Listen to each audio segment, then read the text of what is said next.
Chapter 341. Junior Yunjiu, why have you come to our enemy peak? Jin Yanwei asked politely. He was now in charge of enemy peak, so he was well informed. He naturally knew that Elder Imo Hua had taken a fancy to this young man. I heard that senior sister Yue was poisoned and unconscious, so I wanted to recommend myself. Yun Jioga went straight to the point. You know how to cure poisons? Jin Yanwei raised his eyebrows in surprise. I know a thing or two. If you trust me, why don't you let me try? Yun Jioga said calmly. All right, I'll let you try. Jin Yanwei was straightforward. He had invited many spirit doctors and alchemists to check on Si Yue, but all of them said that the poison was very strange, and none of them could cure it. Seeing that his master was about to return, he was worried. Since someone voluntarily came to help, then let's give it a try. Anyway, it's like trying everything in a desperate situation. After Si Yue was sent back, she was placed in a remote courtyard at the back of enemy peak. Only 2 maids were assigned to take care of her. The 2 maids were in their late 20s and looked thin and weak. When they saw Jin Yanwei, they silently knelt in the corner. Junior Yunjiu, see for yourself. Jin Yanwei waved at the 2 maids, then sat down on a chair. Si Yue wore a brand new green dress, her hands crossed over her abdomen. Her expression was serene, and her skin was rosy and glowing. She was even more beautiful than before. Yun Jioga reached out to take her pulse, and suddenly felt that something was wrong. Si Yue had been unconscious for so long, and her dantian should be very empty. How could it be so full? This was clearly a symptom that would only appear after she had fused with her body. What kind of beast was it to not even let go of an unconscious woman? How is this different from a female corpse? Could it be Jin Yanwei's doing? Junior Yunjiu, do you see anything? Jin Yanwei noticed that Yun Jioga was looking at him strangely and could not help but ask. Oh, I'm just amazed that senior brother Jin has taken good care of her. Senior sister Yue is still so energetic after being unconscious for so long. Yun Jioga probed, wanting to see Jin Yanwei's expression. Junior Yunjiu, you flatter me. Do you have a way to cure her poison? Jin Yanwei's expression did not change. He was in charge of enemy peak and was so busy every day that he did not even have the time to arrange for someone to be the leader of a small mystical realm. How could he have the time to care about Si Yue?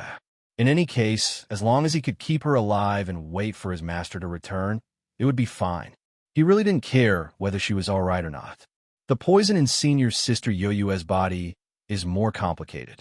It can't be removed in a short period of time. I'll perform acupuncture on her later to see how the situation goes, Yun Jioga said readily. All right, then I'll arrange a house for you here. You can stay and take care of her. Jin Yanwei was also straightforward. Thank you, senior brother Jin. Yun Jioga had not expected Jin Yanwei to be so easy to talk to. Don't worry, stay here. If you have any requests, let the 2 maids tell me. I still have things to do, so I'll take my leave. Jin Yanwei gave Yun Jioga a few words, then turned and left. He did not even look at Si Yue. Take care, senior brother. Yun Jioga closed the door after sending Jin Yanwei off. In the blink of an eye, only she and Zishang were left in the room. Yun Jioga turned to ask Zishang, do you think this is Jin Yanwei's doing? Zishang was standing next to Si Yue's bed. His coquettish face had a hint of displeasure, as if he wanted to kill Si Yue with a finger. Hearing Yun Jioga's words, Zishang did not turn his head and said, it's not him, he's still a virgin. Puffed. Yun Jioga almost choked. Virgin boys in evil sect were probably as rare as virgins in brothels, let alone someone of Jin Yanwei's status. To be able to manage enemy peak after Elder Cho's son left, it meant that he was deeply trusted by Elder Cho's senator. It was very easy for him to use his power to get some benefits. Yun Jioga did not expect him to still be a virgin. Could it be that his cultivation method was special? What's there to be surprised about? This is Corp's sect, not Joyous Union sect. Your lackeys are still virgins. Zishang rolled his eyes at Yun Jioga, then continued to stare at Si Yue. Which of my lackeys are still virgins? Yun Jioga moved to Zishang's side and asked in a gossipy manner, what do you think? Zishang narrowed his eyes at Yunjioga. A dangerous expression flashed across his face. Yunjioga did not notice the danger and guessed with interest. Ice Heart Lotus must be it. Little Fatty might be it, but Wolf Fong doesn't look like it. Zishang did not speak and just looked at Yunjioga. This damn girl was so concerned about in-corpse sex virgins. Could it be that she wanted to personally pluck them? Yunjioga guessed halfway and finally realized that Zishang's expression was not right. She immediately changed the topic. Aren't we talking about Si Yue? If it's not Jin Yanwei, who do you think it is? Although Si Yue had harmed her and she hated Si Yue as a woman, seeing Si Yue unconscious and being fucked by a man made her feel disgusted and uncomfortable. I don't know, but this man is not just sleeping with her, he is saving her. Zishang said gloomily. Previously, he used his demonic power to seal Si Yue's divine sense. As long as there was no one to remove it, he would continue to devour her divine sense and turn her into an idiot. But now, the demonic power he sealed Si Yue was actually loosening. At this rate, Si Yue would wake up sooner or later. Then let's just wake her up. Otherwise, if the credit was stolen by someone else, how could she use enemy peak? No rush. I want to see who is so daring to ruin my plans, Zishang said with narrowed eyes. Okay. Yunjioga expressed her agreement, but she purely wanted to know which man was so deeply in love with Si Yue that he was willing to sacrifice himself to save her. Enemy Peaks Hall. When Elder Cho Sin's disciple, Manager Chun, found out that Jin Yanwei was going to take Yunjioga in, he asked worriedly, "Will you offend Elder Mo Hua by taking Yunjioga in? TSK, is our enemy Peak afraid of that old witch? What's more, junior brother Yunjio came to us voluntarily. We are all from the same sect, so what's wrong with me taking him in?" Jin Yanwei wasn't just doing it because Elder Mo Hua was protecting Su Junxing and making him lose face. Ever since he heard that the small mystic realm had mysteriously disappeared, he felt that this matter was not normal. Unfortunately, as a substitute disciple, he didn't care about Elder Whitebones and Elder Mo Hua, so he wasn't willing to divulge a lot of information. He wanted to leave Yunjio in enemy peak and wait for his master to return so that he could get some information from him. All right, then I will send more people to set up defenses. Manager Chen didn't say anything else. Now that Jin Yanwei was the substitute peak master, as a manager, all he had to do was properly assist him. Chapter 342. After Manager Chun left, Jin Yanwei was still worried, so he took out the communication talisman his master had left him and explained the matter. His master quickly replied, telling him to keep Yunjio at all costs. When Jin Yanwei saw that even his master supported him, he was even more at ease. He immediately went out to personally take charge of the defense. Elder Mo Hua had always been domineering. It was not impossible for him to come to enemy peak to snatch her away. He had to be prepared. Enemy peak was on full alert. Yunjioga was not idle either. She was busy examining Si Yue. Originally, she had only planned on undoing Zishang's demonic power seal, but she had not expected to find another problem. Did you cause this injury? Yunjioga suddenly found a bruise in Si Yue's memory center. This kind of injury often came with memory loss. What injury? Zishang went over to take a look and said, "This is an old injury from over 10 years ago. It has nothing to do with this sovereign." Over 10 years ago, Yunjioga had heard little Fatty say that Si Yue had joined the in-corpse sect 12 years ago. Had she lost her memory then? Why do you care so much? Just wake her up. In his opinion, he should have turned Si Yue into an idiot with a finger. She is an important tool for us now. What's the use of turning into an idiot? Yunjioga was very open-minded. Since he had already saved her, he naturally had to be a good person to the end. As for the grudges at Blood Cloud Peak, he would settle them in the future. Up to you. Zishang was not too concerned about this. He was more concerned about the flower thief who had ruined his plans. Yunjioga did not say anything more to Zishang. After she understood the condition of the bruise in Si Yue's brain, she took out the Thunderfire needle and started acupuncture. Dense needle shadows with a bit of thunder fire and green light landed on Cuu's head and face. The domineering light of the thunder fire crushed over, while the light of the wood spirit followed behind to clean up the aftermath. The bruise that would have taken 7 days to clear started disappearing at a visible rate. Cu showed a trace of pain in her coma. Yunjioga immediately stopped. After careful observation, she did not find anything wrong.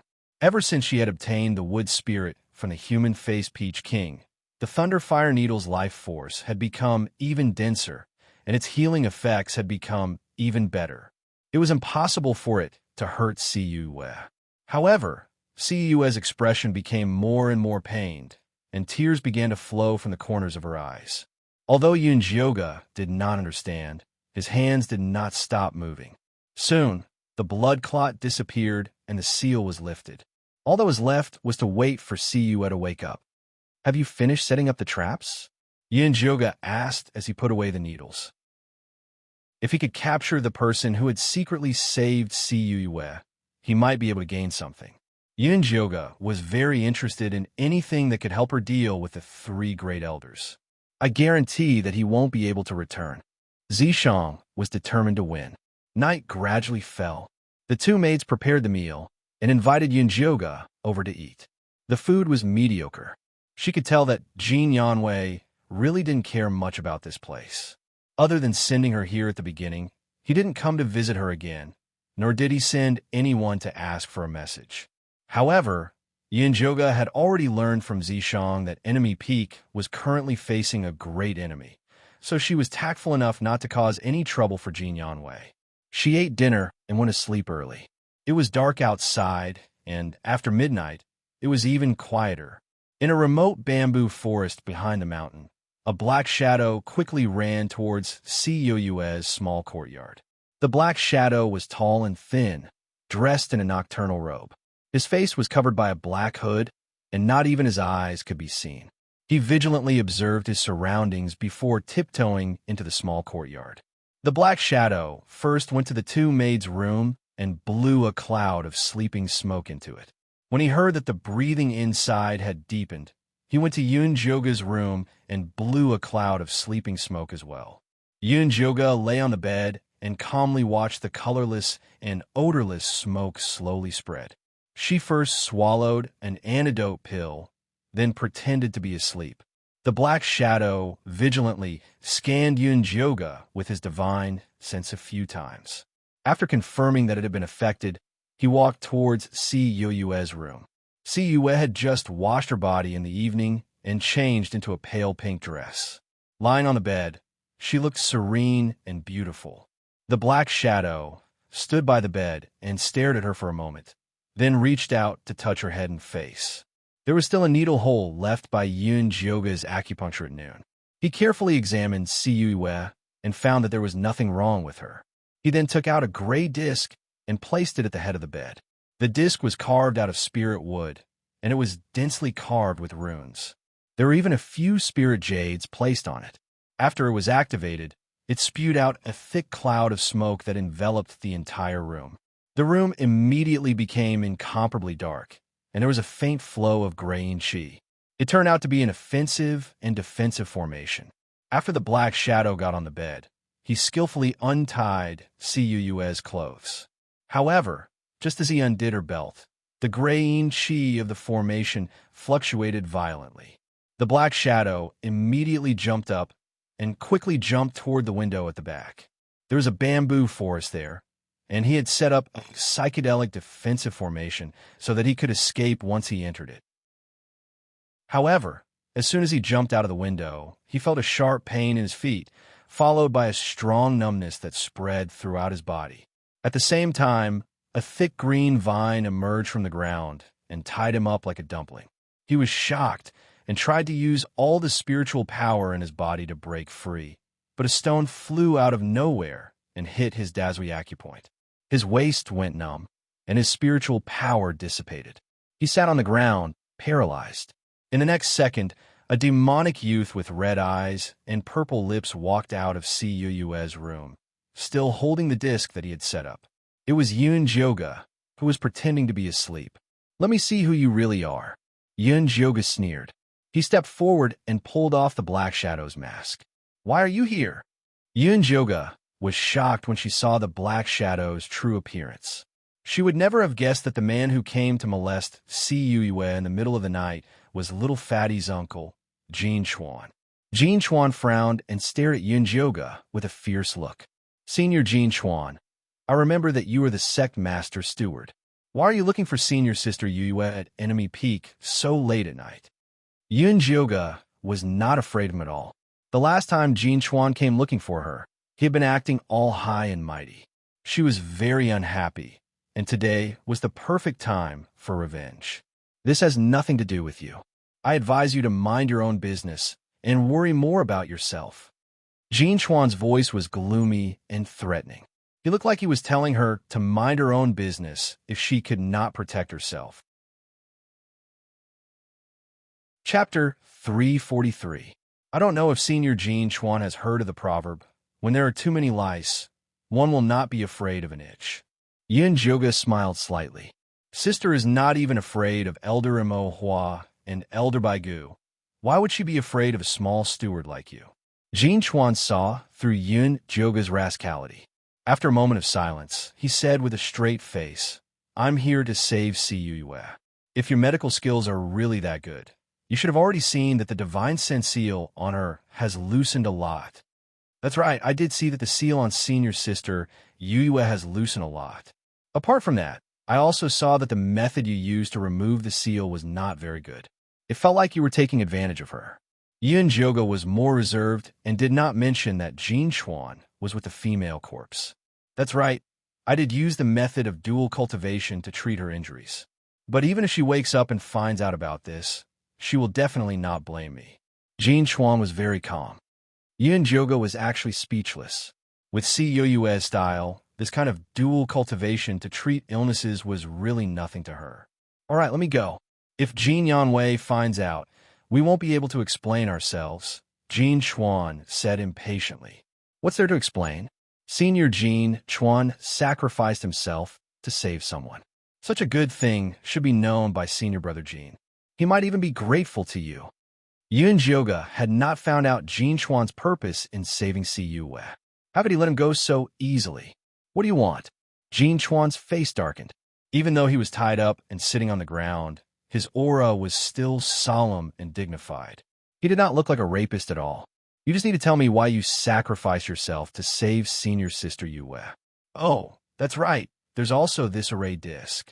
I remember that the En Corpse sect is only good at En spirit talismans and not array formations.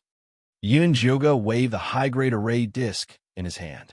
Although she did not know how to draw talisman patterns, she had studied them after following Zishang for so long. The black fog emitted by the array disc seemed to be driven by En Qi, but it was actually carved with the unique talisman patterns of the Purple Cloud sect.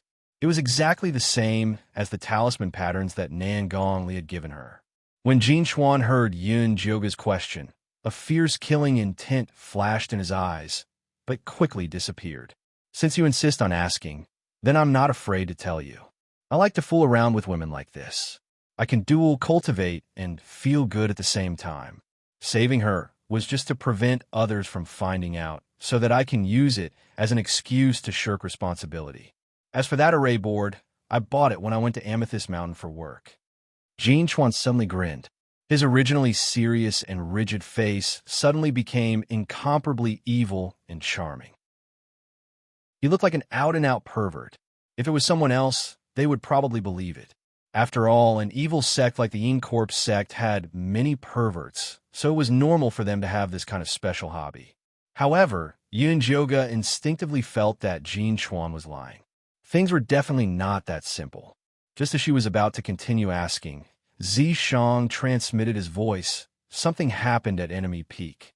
Jin Yanwei is heading this way. Yun Jyoga decisively gave up on asking. For Jin Lin's sake, I'll let you go this time. Next time, if you want to fool around, you'd better choose the right person to avoid losing yourself. Yun Jyoga pinched her fingers and retracted the vines on Jin Chuan's body. Then, she threw the paralysis powder antidote to him. Jin Chuan picked up the antidote and sniffed it. After confirming that it was not poisonous, he swallowed it. Once he regained his mobility, he immediately disappeared into the bamboo forest. Yun Jioga hurriedly returned to the courtyard. Not long later, she saw Jin Yanwei rushing over with a serious expression. Behind him were Manager Chun and the elite disciples of Enemy Peak. Yun Jioga pretended to be sleepy as she walked out. She asked in surprise, "Senior Jin, it's so late. Why did you come?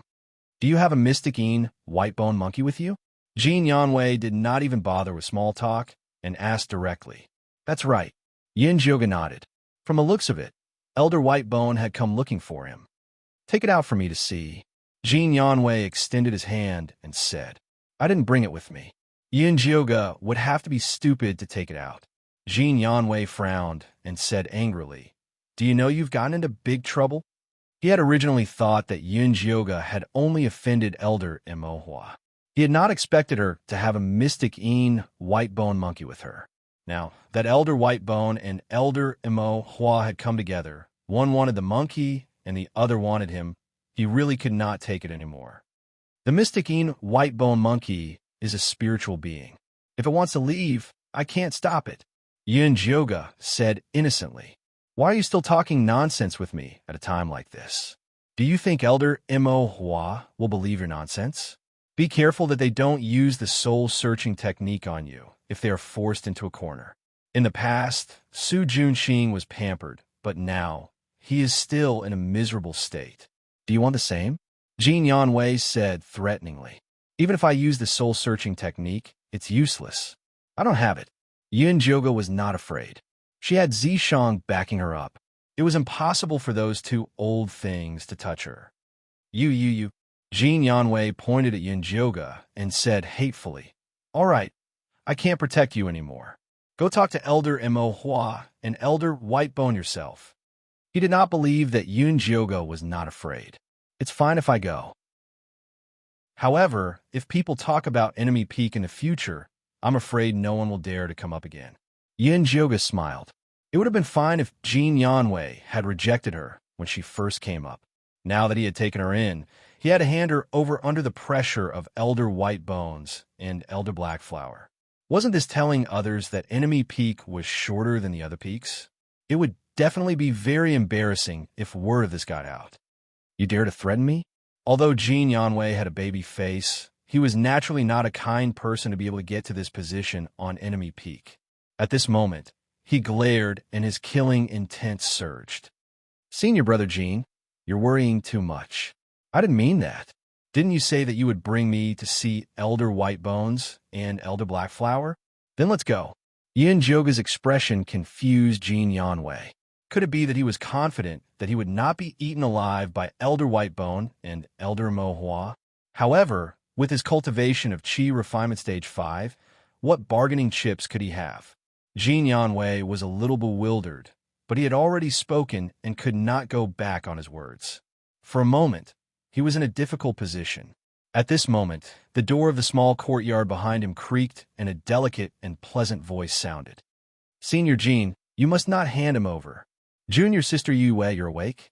Jin Yanwei looked at Si Yue, who was wearing a lotus dress and standing gracefully at the door in shock. He really did not dare to believe his eyes. "It's all thanks to this junior brother's miraculous skills that I was able to wake up." Si Yue nodded at Yun Jioga and then said to Jin Yanwei sternly, "Senior brother, this junior brother is a talent. We must not let Whitebone Peak and Inkflower Peak benefit." Chapter 344. Junior Sister Yue, your wounds have just healed. Go back and rest. You don't have to worry about this. Jin Yanwei said impatiently. She had been lying on the bed for so long and had yet to figure out the situation. "Senior Brother Jin, although I don't know why Elder Mo Hua and Elder Baigu are so bent on targeting Junior Brother Yunjio, I know that whatever they are fighting over must be something good." Ciyue's voice was gentle and unhurried, but her words struck a chord with Jin Yanwei. "I understand what you're saying, but the two elders have already said that if we don't hand over the person, they'll personally search for us. Without Master here, we won't be able to hold them down. Jin Yanwei was worried as he spoke of this. Senior brother, you really like to joke. Junior brother Yunjiu isn't at enemy peak. He has hands and feet, so where are we going to find him? CUS said with a smile. Jin Yanwei's eyes lit up, but he quickly shook his head and said, it's impossible for junior brother Yunjiu to leave Corpse Sect. There's no need to go through so much trouble. Just find a place to hide him on enemy peak. CUS said, our enemy peak is only so big. The two elders will know everything with their divine sense, unless... Jin Yanwei said, and suddenly thought of a place that the two elders wouldn't find. Senior brother, are you talking about the forbidden area at the back door? CUE immediately saw through Jin Yanwei's thoughts. That was the forbidden area that Cho-san had set up. It was filled with traps and restrictions. Other than Jin Yanwei, no one could enter or leave. Yun Jioga had been silently eavesdropping. When he heard the forbidden area, his eyes lit up. This meant that there were many fortuitous encounters. Yes, that is the most suitable place, but I'm afraid that Master will find out. Jin Yanwei was still afraid that his master would be angry. Senior brother's worries are reasonable. Siyu thought for a moment and said, how about this? We seal junior brother Yunjiu and put a restriction on him. Then we put him in the outermost area of the forbidden area. As long as he doesn't get close to the center, Elder Cho-san won't say anything. However, junior brother Yunjiu will have to suffer. Siyu looked at Yun Jioga apologetically. Senior sister Yu, you're too courteous. As long as I can keep my little life, it's already good enough. There's no need to feel aggrieved, Yun Jioga said righteously. But Jin Yanwei was still hesitant. At this moment, the alarm on enemy peak suddenly rang loudly, and the wind and clouds surged. Elder Mo Hua's sharp voice sounded. Brat Jin, if you don't hand over Yunjiu to me, I'll tear your enemy peak apart. All right, let's go to the forbidden area then. Time was of the essence, so he didn't have much time to think about it. Jin Yanwei straightforwardly placed a restriction on Yun Jioga and used a long whip magical artifact to seal off one's aura to tie her up tightly. After confirming that there were no mistakes, he personally carried Yun Jioga towards the back of the mountain. He could not help but mutter along the way, Junior brother Yunjiu, that's my master's forbidden area.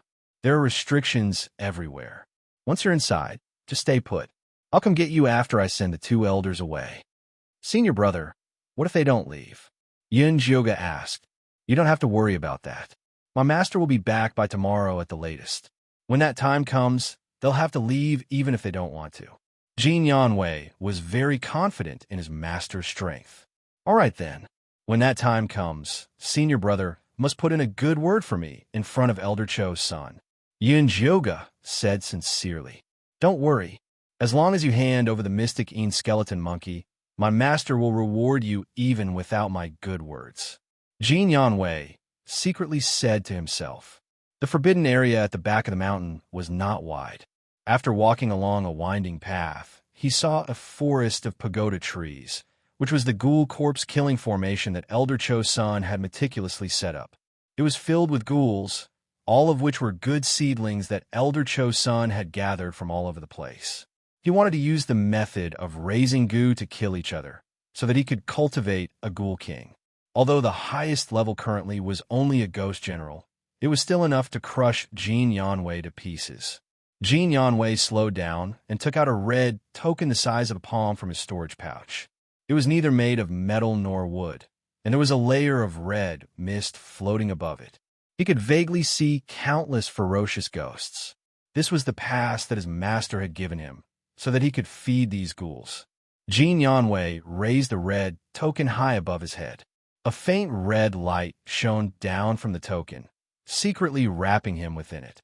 He slowly walked into the pagoda trees, and a thick corpse aura assaulted his senses.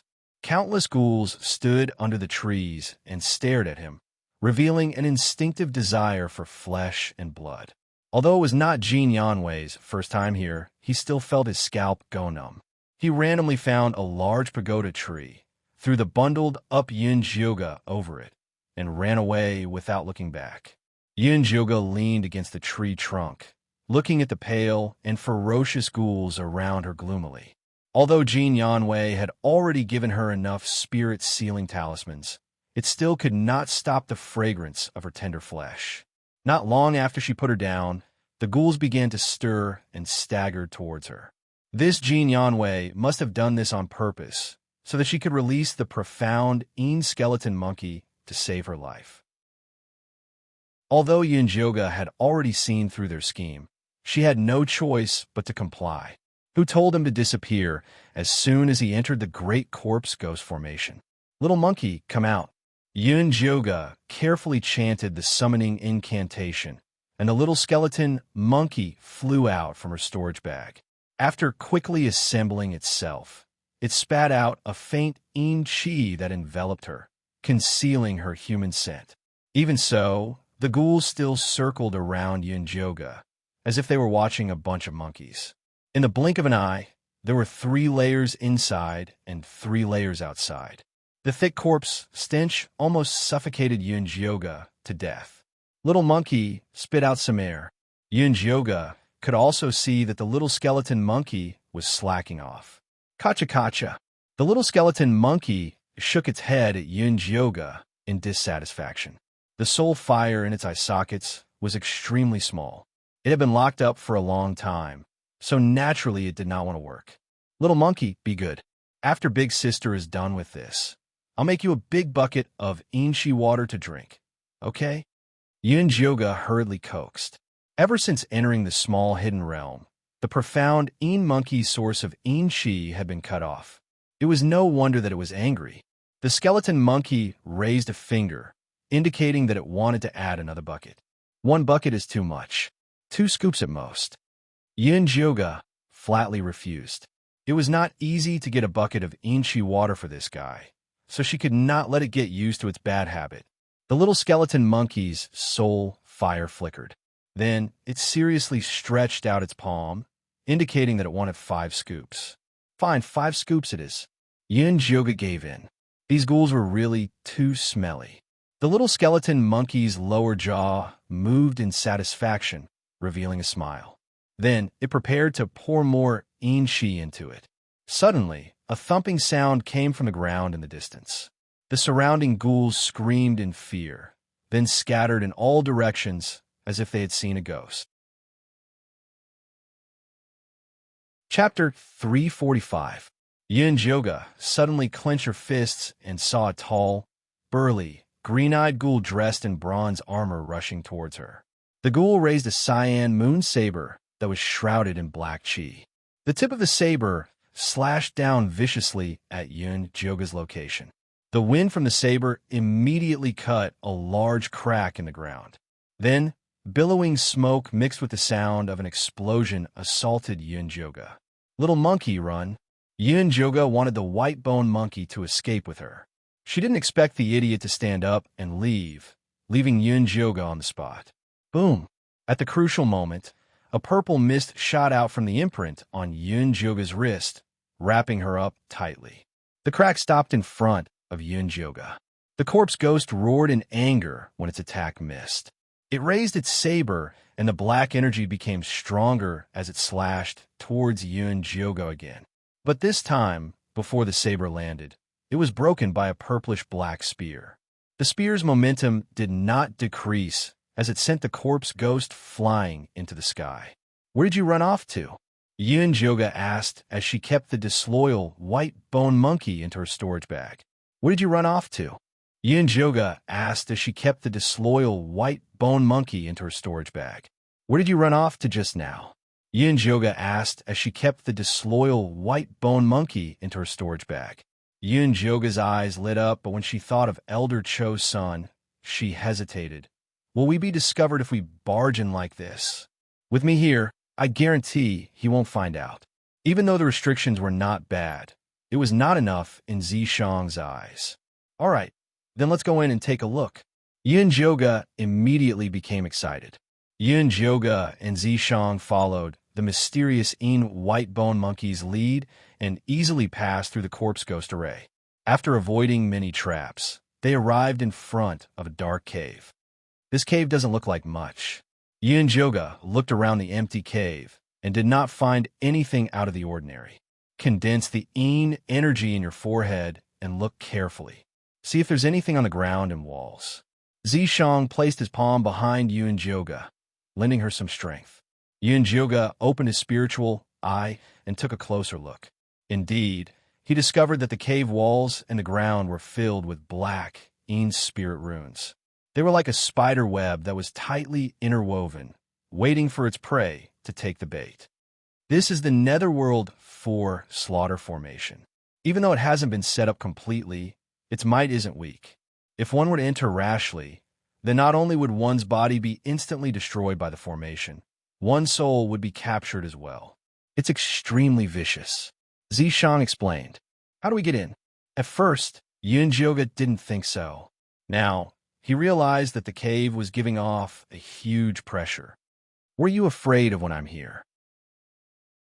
Zishang laughed with ridicule, and then he summoned the dark skeleton monkey over. The mystic white bone monkey was very respectful towards Zishang and obediently walked over. Zishang unceremoniously dismantled the mystic white bone and reassembled it into the shape of an umbrella. The monkey head happened to be facing Yunjoga. Why did you do this to it? Yunjoga looked at the skeleton monkey's pitiful soul fire, his heart filled with sympathy. I've thought about it. This Netherworld 4-kill formation requires an extreme chi to defend against it, Zishang said. Then will the little monkey be in danger? If there is danger, then forget it. Compared to looking for some unknown watermelon, it was more important to protect this sesame seed in his hand. No, it has eaten too much chi during this period of time. It's just right to use this formation to temper it. Zishang had a look of, I'm doing it for its own good. The skeleton monkey's soul fire jumped wildly, as if it was shouting, no, no, no, no. Good child. Only by going through the hardships can you rise to the top. Do your best. Yunjoga patted its big head and then stood under the umbrella with Zishang. However, this umbrella was still a little small and couldn't completely cover the two of them. Come up. Zishang squatted down, looking like he was going to let Yunjoga carry him away. Yunjoga didn't hesitate to get on his back.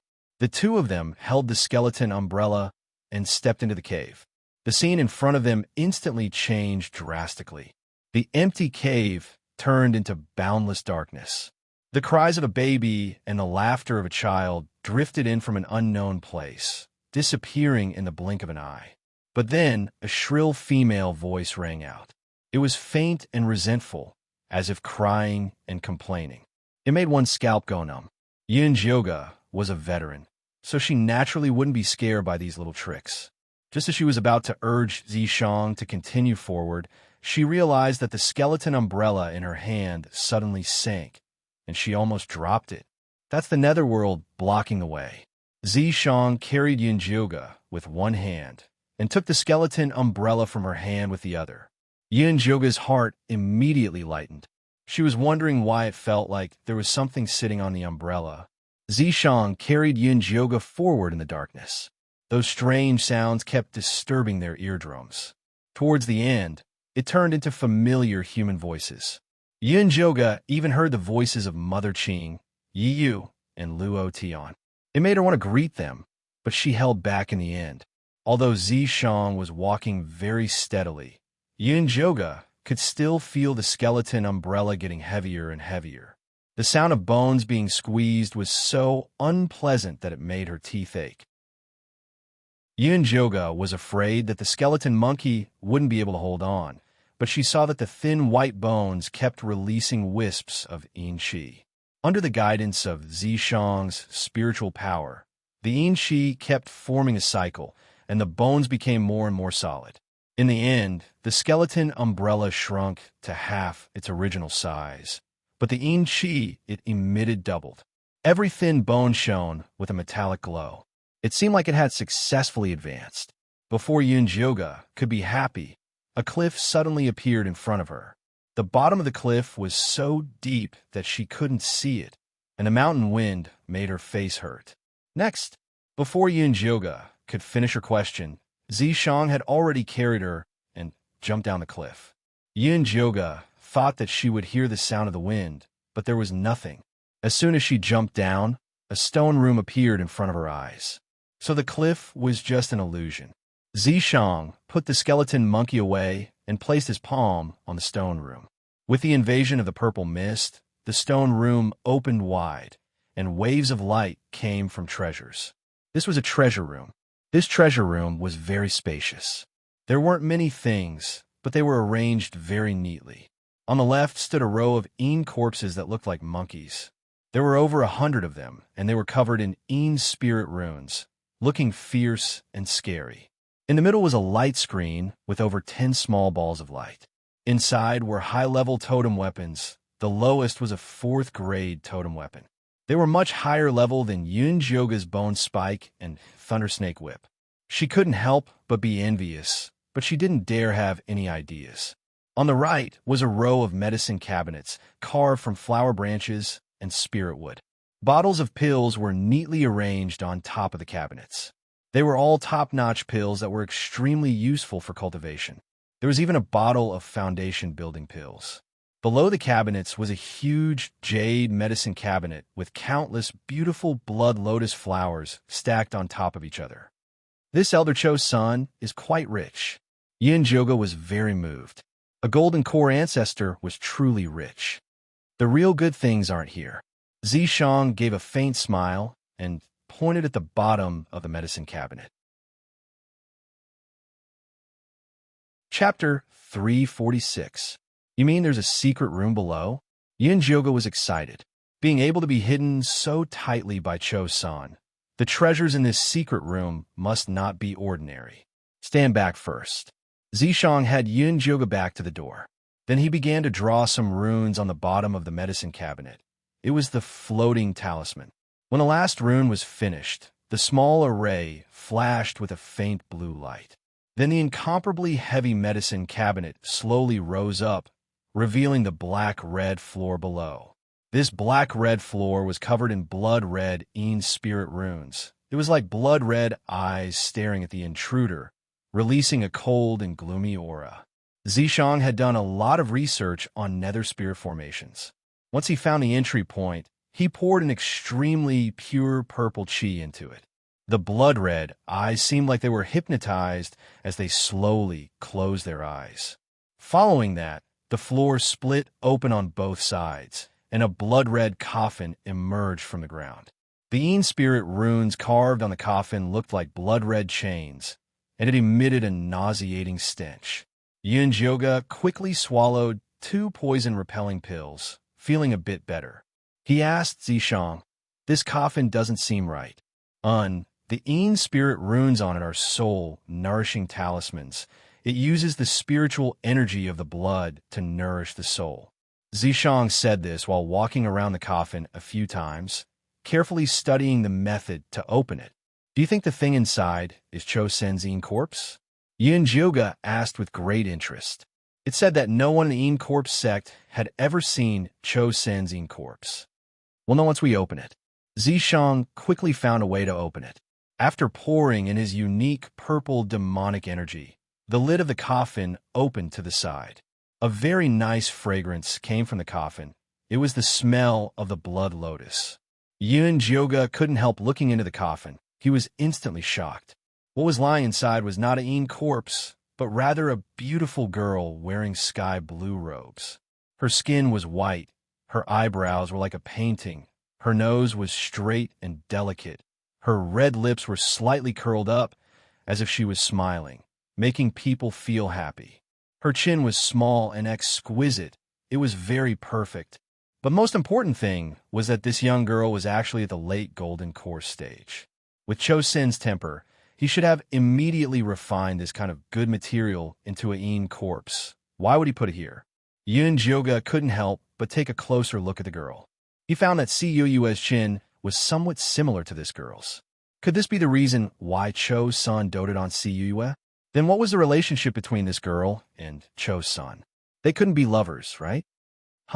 This woman's soul has been taken away. Zishang raised his eyebrows. Cultivators in the later stage of the gold core realm all had the ability to self-destruct their gold core.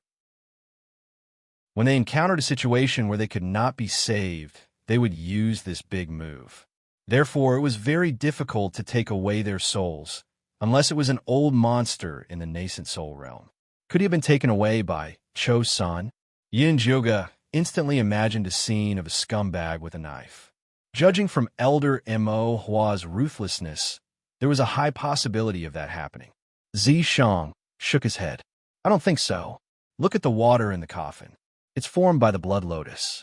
There's no need for him to capture a person's soul and spend so much effort to preserve the corpse. Zishang shook his head. Only then did Yin-Jyoga realize that the amber liquid in the coffin was formed by the blood lotus. The bloodthirsty sect helped Cho-san grow flowers in the Thunder Nation. Every year, they had to kill countless people for 10 flowers to mature. He didn't expect Cho-san to use them as formalin. However, what shocked Yin-Jyoga the most was the small silk-like object in the girl's hand. If she wasn't wrong, it was a treasure map. Yin-Jyoga couldn't help but reach out to take it. However, Zishang stopped him. Don't move. Be careful of her corpse transformation. Corpse transformation? Didn't you say she wasn't a Yin corpse? Yin-Jyoga stopped and asked. Look carefully at what's in the water. Zishang opened Yin-Jyoga's spirit eye. Yin-Jyoga looked carefully and realized that there were many transparent bugs in the water. They were densely packed and in the shape of chains. They were extremely similar to the Yin spirit runes on the outside of the coffin. Those are all high-level corpse bugs. If you encounter this woman, those corpse bugs will immediately cover her body and use her gold core late-stage cultivation to fight you to the end. Zishang said. Then forget it. Yin-Jyoga was only here for sightseeing. He didn't want to cause such a big trouble. Although I can't take it away, I can still take a look. Zishang's fingers moved slightly. The silk seemed to have a life of its own as it flew up and appeared in front of Yin-Jyoga. This treasure map was extremely big. It was the size of 3 palms. Yin-Jyoga took out the treasure map that he found on the Crown Prince and the Yi sisters. It really did match. Moreover, more than half of it was restored. Only a quarter of it was missing. I want it. Yin-Jyoga was excited. As long as he could get this treasure map, he wasn't afraid of any commotion. Now is not the time. Zishang shook his head. His fingers moved again, and the treasure map returned to the girl's hand. All right. Although Yin-Jyoga felt a little regretful, he wasn't very disappointed. Since he already knew that the item was here, he could come back to take it when he had the chance. Let's go. After Zishang restored everything to its original state, he brought Yin-Jyoga out of the treasure room and returned to the ghoul corpse array. Elder Mo Hua's incomparably furious voice echoed in the sky. Yin-Jyoga, you brat, how dare you trick me? How dare you? Don't think that you'll be safe just because you're hiding in Enemy Peak. Do you believe that I won't skin you alive after I get my hands on you? Her tone sounded like Yin-Jyoga was cheating her of her money and sex. Yin-Jyoga felt that she was being wronged. She had never agreed to be Elder Mo Hua's male pet. How is this cheating? Yin-Jyoga, don't be afraid. Come out in peace. I'll protect you. Elder Whitebone's friendly voice sounded behind Elder Mo Hua. You just have to give me the abstruse white skeleton monkey. Anyway, that treasure won't be of much use in your hands. Why don't you exchange it with me for a suitable cultivation method or magic item? Or, if you want a foundation establishment pill, that's fine too. I have 3 with me. I'll give them all to you. Whitebone's old man, are you trying to snatch people from me? Elder Mo Hua flew into a rage out of humiliation. Mo Hua, don't be angry. I'll help you find a group of better disciples later and send them to your Mo Hua palace as an apology. Elder Whitebones looked like he was in the mood to negotiate. Do you think I care? Old Elder Mo was very dissatisfied. We're all old friends. All the disciples of the Yin Corp sect are listening. Give me some face. Elder Whitebones played the emotional card. The two of them echoed each other. One white face and the other black face, they spoke in full swing. It was as if the two of them had really reconciled and were going to arrange a good place for Yin-Jyoga. Chapter 347. If it was any other disciple, they would have been tempted to surrender. After all, these promises were made in front of the entire Corpse sect. No matter how thick Elder Mo Hua and Elder Baigu's skin was, they couldn't go back on their words. But the truth was that these words were said by the two of them to this small, forbidden area using their divine sense. Other than Yun Jioga and Zishang, no one else heard these promises. But as long as Yun Jioga agreed, Elder Mo Hua and Elder Baigu could immediately lock onto her divine sense and forcefully form a contract. Yun Jioga naturally wouldn't fall for this. She ignored the two elders' chatter and took out the evolved profound white bone monkey to examine it carefully. At this time, the profound white bone monkey had already been tempered to the size of a palm. Its small bones were no longer pale white, but instead glowed faintly. It was like jade, but not jade, crystal clear. The soul fire in its eye sockets had condensed into a soul stone. It looked like two red gems were embedded in it. The entire white bone was as beautiful as a work of art. In the future, you don't need to open it and put it in a bag. Zishang rubbed the white bone monkey's head. It felt good. The white bone monkey heard that it didn't need to be locked in a small black room anymore. Before it could be happy, Zishang added, "Just tie it up and hang it around your waist." Good idea. Yin Joga immediately took out a red rope and wrapped it around the white bone monkey's neck twice before hanging it around his waist. The light white bone monkey didn't have any weight, and hanging it around his waist didn't affect him at all. Gotcha! The white bone monkey wanted to protest angrily, but it failed under Zishang's gaze. It could only hang its head in despair, looking like a hanged ghost. Just as Yin Jioga and Zishang were excitedly torturing the pitiful white bone monkey, the great hall of Enemy Peak was already burning with the flames of war. Little Brad Jean, I think you want to do this the hard way. Elder Mo Hua and Elder Baigu spoke for a long time, but couldn't get a response from Yin Jioga. They couldn't help but flare up at Jin Yanwei. Elders, junior brother Yun Jio really isn't at Enemy Peak. Don't make things difficult for me. Jin Yanwei had a bitter expression and acted very well. Stinking brat, you still dare to put on an act in front of me? Do you believe that I will use the soul-searching technique on you? Elder Mo Hua's beautiful eyes were filled with murderous intent. She raised her hand and condensed a large hand made of energy to grab Jin Yanwei's head. Jin Yanwei subconsciously took out his dark flame bone spur and dispersed Elder Mo Hua's chi hand. Not good. Jin Yanwei immediately realized that he had made a mistake. As expected, Elder Mo Hua immediately narrowed his eyes and said eerily, "Good boy, you actually dare to go against your superiors and attack an elder. Today, I will help your master teach you a good lesson."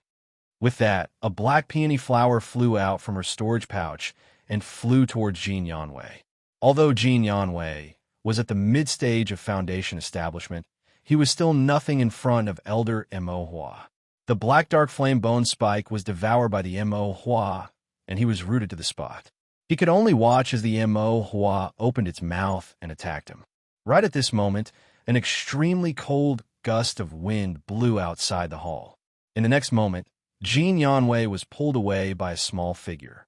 Replacing him were three tall and mighty monster monkey corpses with fierce expressions. "Master!" Jin Yanwei excitedly looked at the small figure in front of him and almost cried. "Mo Hua, White Bones, you took advantage of my absence to bully my disciple. Do you think I'm dead?" Although Cho-san still looked like a 5-year-old child, his small body released a terrifying aura. 24 bat-shaped bone spurs floated behind him, and the 6 monster monkey corpses surrounded Elder White Bones and Elder Mo Hua, looking like they wanted to catch them all in one fell swoop. I was just joking with your disciple. There's no need to be so serious." Elder Mo Hua immediately put away her Mo Hua flower and said with a charming smile, "Speaking of which, it's your disciple's fault. She actually protected my defected male pet. She really doesn't put me in her eyes." "Stop saying useless words. Since you dare to be so presumptuous in my territory, you'll have to pay the price in blood." Cho-sun had a fierce expression, and the monster monkey corpses let out roars, revealing their mouths full of sharp white teeth. "I already said it was a joke. If you don't believe me, you can ask White Bones. Actually, we came here to discuss the matter of the small secret realm with you. Elder Imo looked at Elder White Bones. Before coming here, they had already agreed to form an alliance. If you dare retreat, this old lady won't forgive you. Elder White Bones had been observing Cho-san silently. When he heard Elder Imo's call for help, he grinned and said to Cho-san, I heard that you went to the ruins. You must have gained a lot, right? You can exchange these demon corpses. It has nothing to do with you. Cho-san coldly replied. Elder Imo found some clues. Looking carefully, she found that these monster monkey corpses were all injured and the 24 bat bone spurs were very dim. It was clear that they had gone through a large battle. The bone spurs and corpses were already this rotten, so the person must not be any better. Elder Imo was instantly relieved. She charmingly smiled at Cho-san and said, Since you're injured, don't try to show off. Even if I'm injured, I can still kill you too. Cho-san was not afraid at all. Rather, his killing intent increased by a level. This was the prelude to the counterattack of an injured beast. Cho-san, we're all from the same sect. Wouldn't it be a joke to fight over a little disciple? Elder White Bones was very afraid of Cho-san, so she immediately changed her tone. That's right. He's just a boy toy. If your disciple likes him, then he can have him. There's no need to harm our relationship. Elder Imo followed up. Fuck. Jin Yanwei really wanted to curse. Not to mention that he couldn't mess around with his cultivation technique. Even if he wanted to mess around, he would find a fragrant woman who would like Yin Jio's corpse-poisoned face. Cho-san did not say anything, but his aura eased up a bit. At least he didn't look like he was going to fight to the death. The White-Bone Elder saw that there was hope, so he said, You know how important the profound White-Bone Monkey is to me. We have been in the same sect for so long, so just do me a favor. We can use something to exchange for it. Using something to exchange for it was already a sign of submission. Cho-san's face was expressionless. After a while he asked, What do you want to use to exchange? I'll use a branch of the black-bone leopard pattern wood to exchange for that brat Yunjio. Elder Imo Yun said first. Although this chip wasn't very expensive, it was enough to exchange for a disciple at the 3rd Chi refining stage. I'll use a high-grade 3rd-grade dark spirit bone to exchange for the profound White Bone Monkey. Elder White Bones said.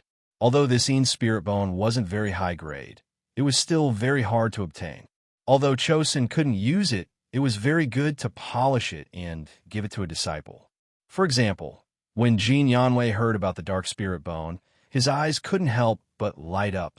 If Cho-san refused, it would definitely leave a knot in Jin Yanwei's heart. Even if he didn't dare to complain to his master, he would still vent his anger on Yunjio Go. Fine, you guys go catch him yourselves. Cho-san finally gave in. This time, he came across an ancient ruin.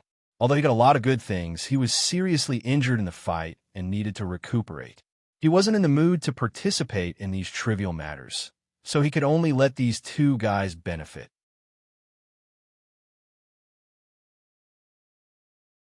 Chapter 348. We would like to capture them ourselves, but I'm afraid it's inconvenient. Elder White Bones said meaningfully. Cho-san frowned and looked at Jin Yanwei, asking, Where did you lock them up? Jin Yanwei's forehead immediately broke out in sweat as he stammered. Locked them up in the back mountain. Idiot. Cho-san could not be bothered to beat his stupid disciple to death as he hurriedly flew towards the forbidden area. Elder Blackflower and Elder White Bones looked at each other and followed to watch the show. At this moment, Yunjioga was still squatting in the ghoul corpse array. Before she could rejoice over the White Bone Monkey's advancement, she found out from Zishang that Cho-san had sold her to Elder White Bones and Elder Blackflower. Cho-san is not my master, nor is he my parents. Why would he sell me? Yunjioga was furious. She had wanted to use this opportunity to start a war between the three elders, but she did not expect Cho-san to be so useless. I can't stay here any longer. Zishang had originally wanted to let Cho-san fight with Blackflower and White Bones first. Then he would reap benefits as Yunjioga's corpse. He did not expect Cho-san to return injured. Now that his plan had failed, he had to put in more effort to escape. If we leave now, what about the Een corpse bone controlling technique? Yun Jioga was unwilling. Aren't you not interested? Zishang glanced at her. Not wanting to cultivate and not being able to cultivate are two different things. Yun Jioga was unwilling. I'll think of a way later. There are too many troubles staying here. It was better to leave and think of a way later. Zishang was still very open-minded. All right, Yun Jioga could only accept her fate. Stay alert. Once Chosin comes in, we'll leave. Zishang had already done something to the ghoul corpse array. It should be able to buy them some time. Yun Jioga also knew that today was a tough battle, so she immediately became alert and looked at the surging Een Chi above her head. Behind them were 5 rows of ghouls, all of them staring at the sky with hatred on their faces. The one leading them was the bronze ghost general that Zishang had sent flying. Its face was filled with deep hatred. The large blade in its hand was pointed at the sky. Chosen's speed was extremely fast. Once he saw the locust tree forest, he rushed in without hesitation. This was his territory, and the one being locked up was a little brat at the 5th stage of chi condensation. Even if Yun Jio had the mysterious Een white bone, he didn't take it to heart. Chosun had just rushed into the locust tree forest when he was greeted by a black light. The ghouls he had raised all charged at him as if they had seen an enemy. Well, in a sense, Chosun was indeed their enemy. Chosun formed a hand seal, wanting to control the ghoul corpse array to suppress these ghouls who dared to rebel. Unexpectedly, the ghoul corpse formation did not operate according to his will. Instead, a large amount of black and red corpse chi gushed out from the corner, causing the ghouls to become even more violent. Corpse King Chi. Chosun was overjoyed when he saw the black and red corpse chi. This kind of situation could only appear when there was a corpse king. Could it be that there was a corpse king here when he was not here? However, on second thought, he felt that something was wrong. The most powerful ghoul in this ghoul corpse formation was only at the level of a ghost general. Even if the other ghouls ate immortal pills, they would not be able to evolve so quickly. Many thoughts flashed through Chosen's mind, but his hands did not slow down. He pointed at the place where the corpse chi had erupted and the bat bone spikes swarmed over, but he never thought that they would be trapped by the black and red corpse chi. Chosen's brows furrowed, and he brought the demon monkey Een corpse to personally investigate the situation. Let's go. Zishang saw that Chosun had fallen for his trap, so he immediately carried Yun Jioga and flew out of enemy peak. Elder Mo Hua and Elder White Bones were floating in the air watching the show. Suddenly, they saw a figure charging out of the locust tree forest as fast as lightning, and they subconsciously blocked it. Elder Mo Hua's ink flower released countless petals, like a goddess scattering flowers. It was extremely spectacular. In reality, it was a group of the most savage, bloodthirsty flying insects, covering the sky as they attacked Yun Jioga and Zishang. Elder White Bones took off the string of small skulls from his neck and threw them out, turning them into 5 large skulls. The soul fire in the eyes of the large skulls was dark black, and their bodies were covered in an incomparably dense black mist. They charged forward like a meteor chasing the sun. Their speed was even faster than Elder Mo Hua's goddess scattering flowers. The two of them had used their strongest killing moves from the start, and they were extremely fast. If Zishang continued to fly, he would lose the initiative and fall into a passive state. He carried Yun Jioga and decisively turned around. He raised his palm lightly, and without revealing anything, he shot out a large amount of gray Een Chi at the large skulls that were flying over. The large skulls opened their mouths, and all the Een Chi was sucked into their mouths. The Een Corpse sect's magic weapons were mainly for devouring, and Elder White Bones was no exception. These 5 skulls had a huge appetite, and nothing could escape their mouths. It was a pity that they were hit this time. The gray Een Chi that they had just swallowed was mixed with countless amounts of cold energy, and it instantly froze them into 5 large ice cubes, and they began to roll around on the spot. Elder Mo Hua's goddess, scattering flowers, was also blocked by the Een Chi that Zishang had created. Living corpse, Elder Mo Hua and Elder White Bone's eyes were extremely sharp, and in just a few moves, they had clearly seen Zishang's appearance.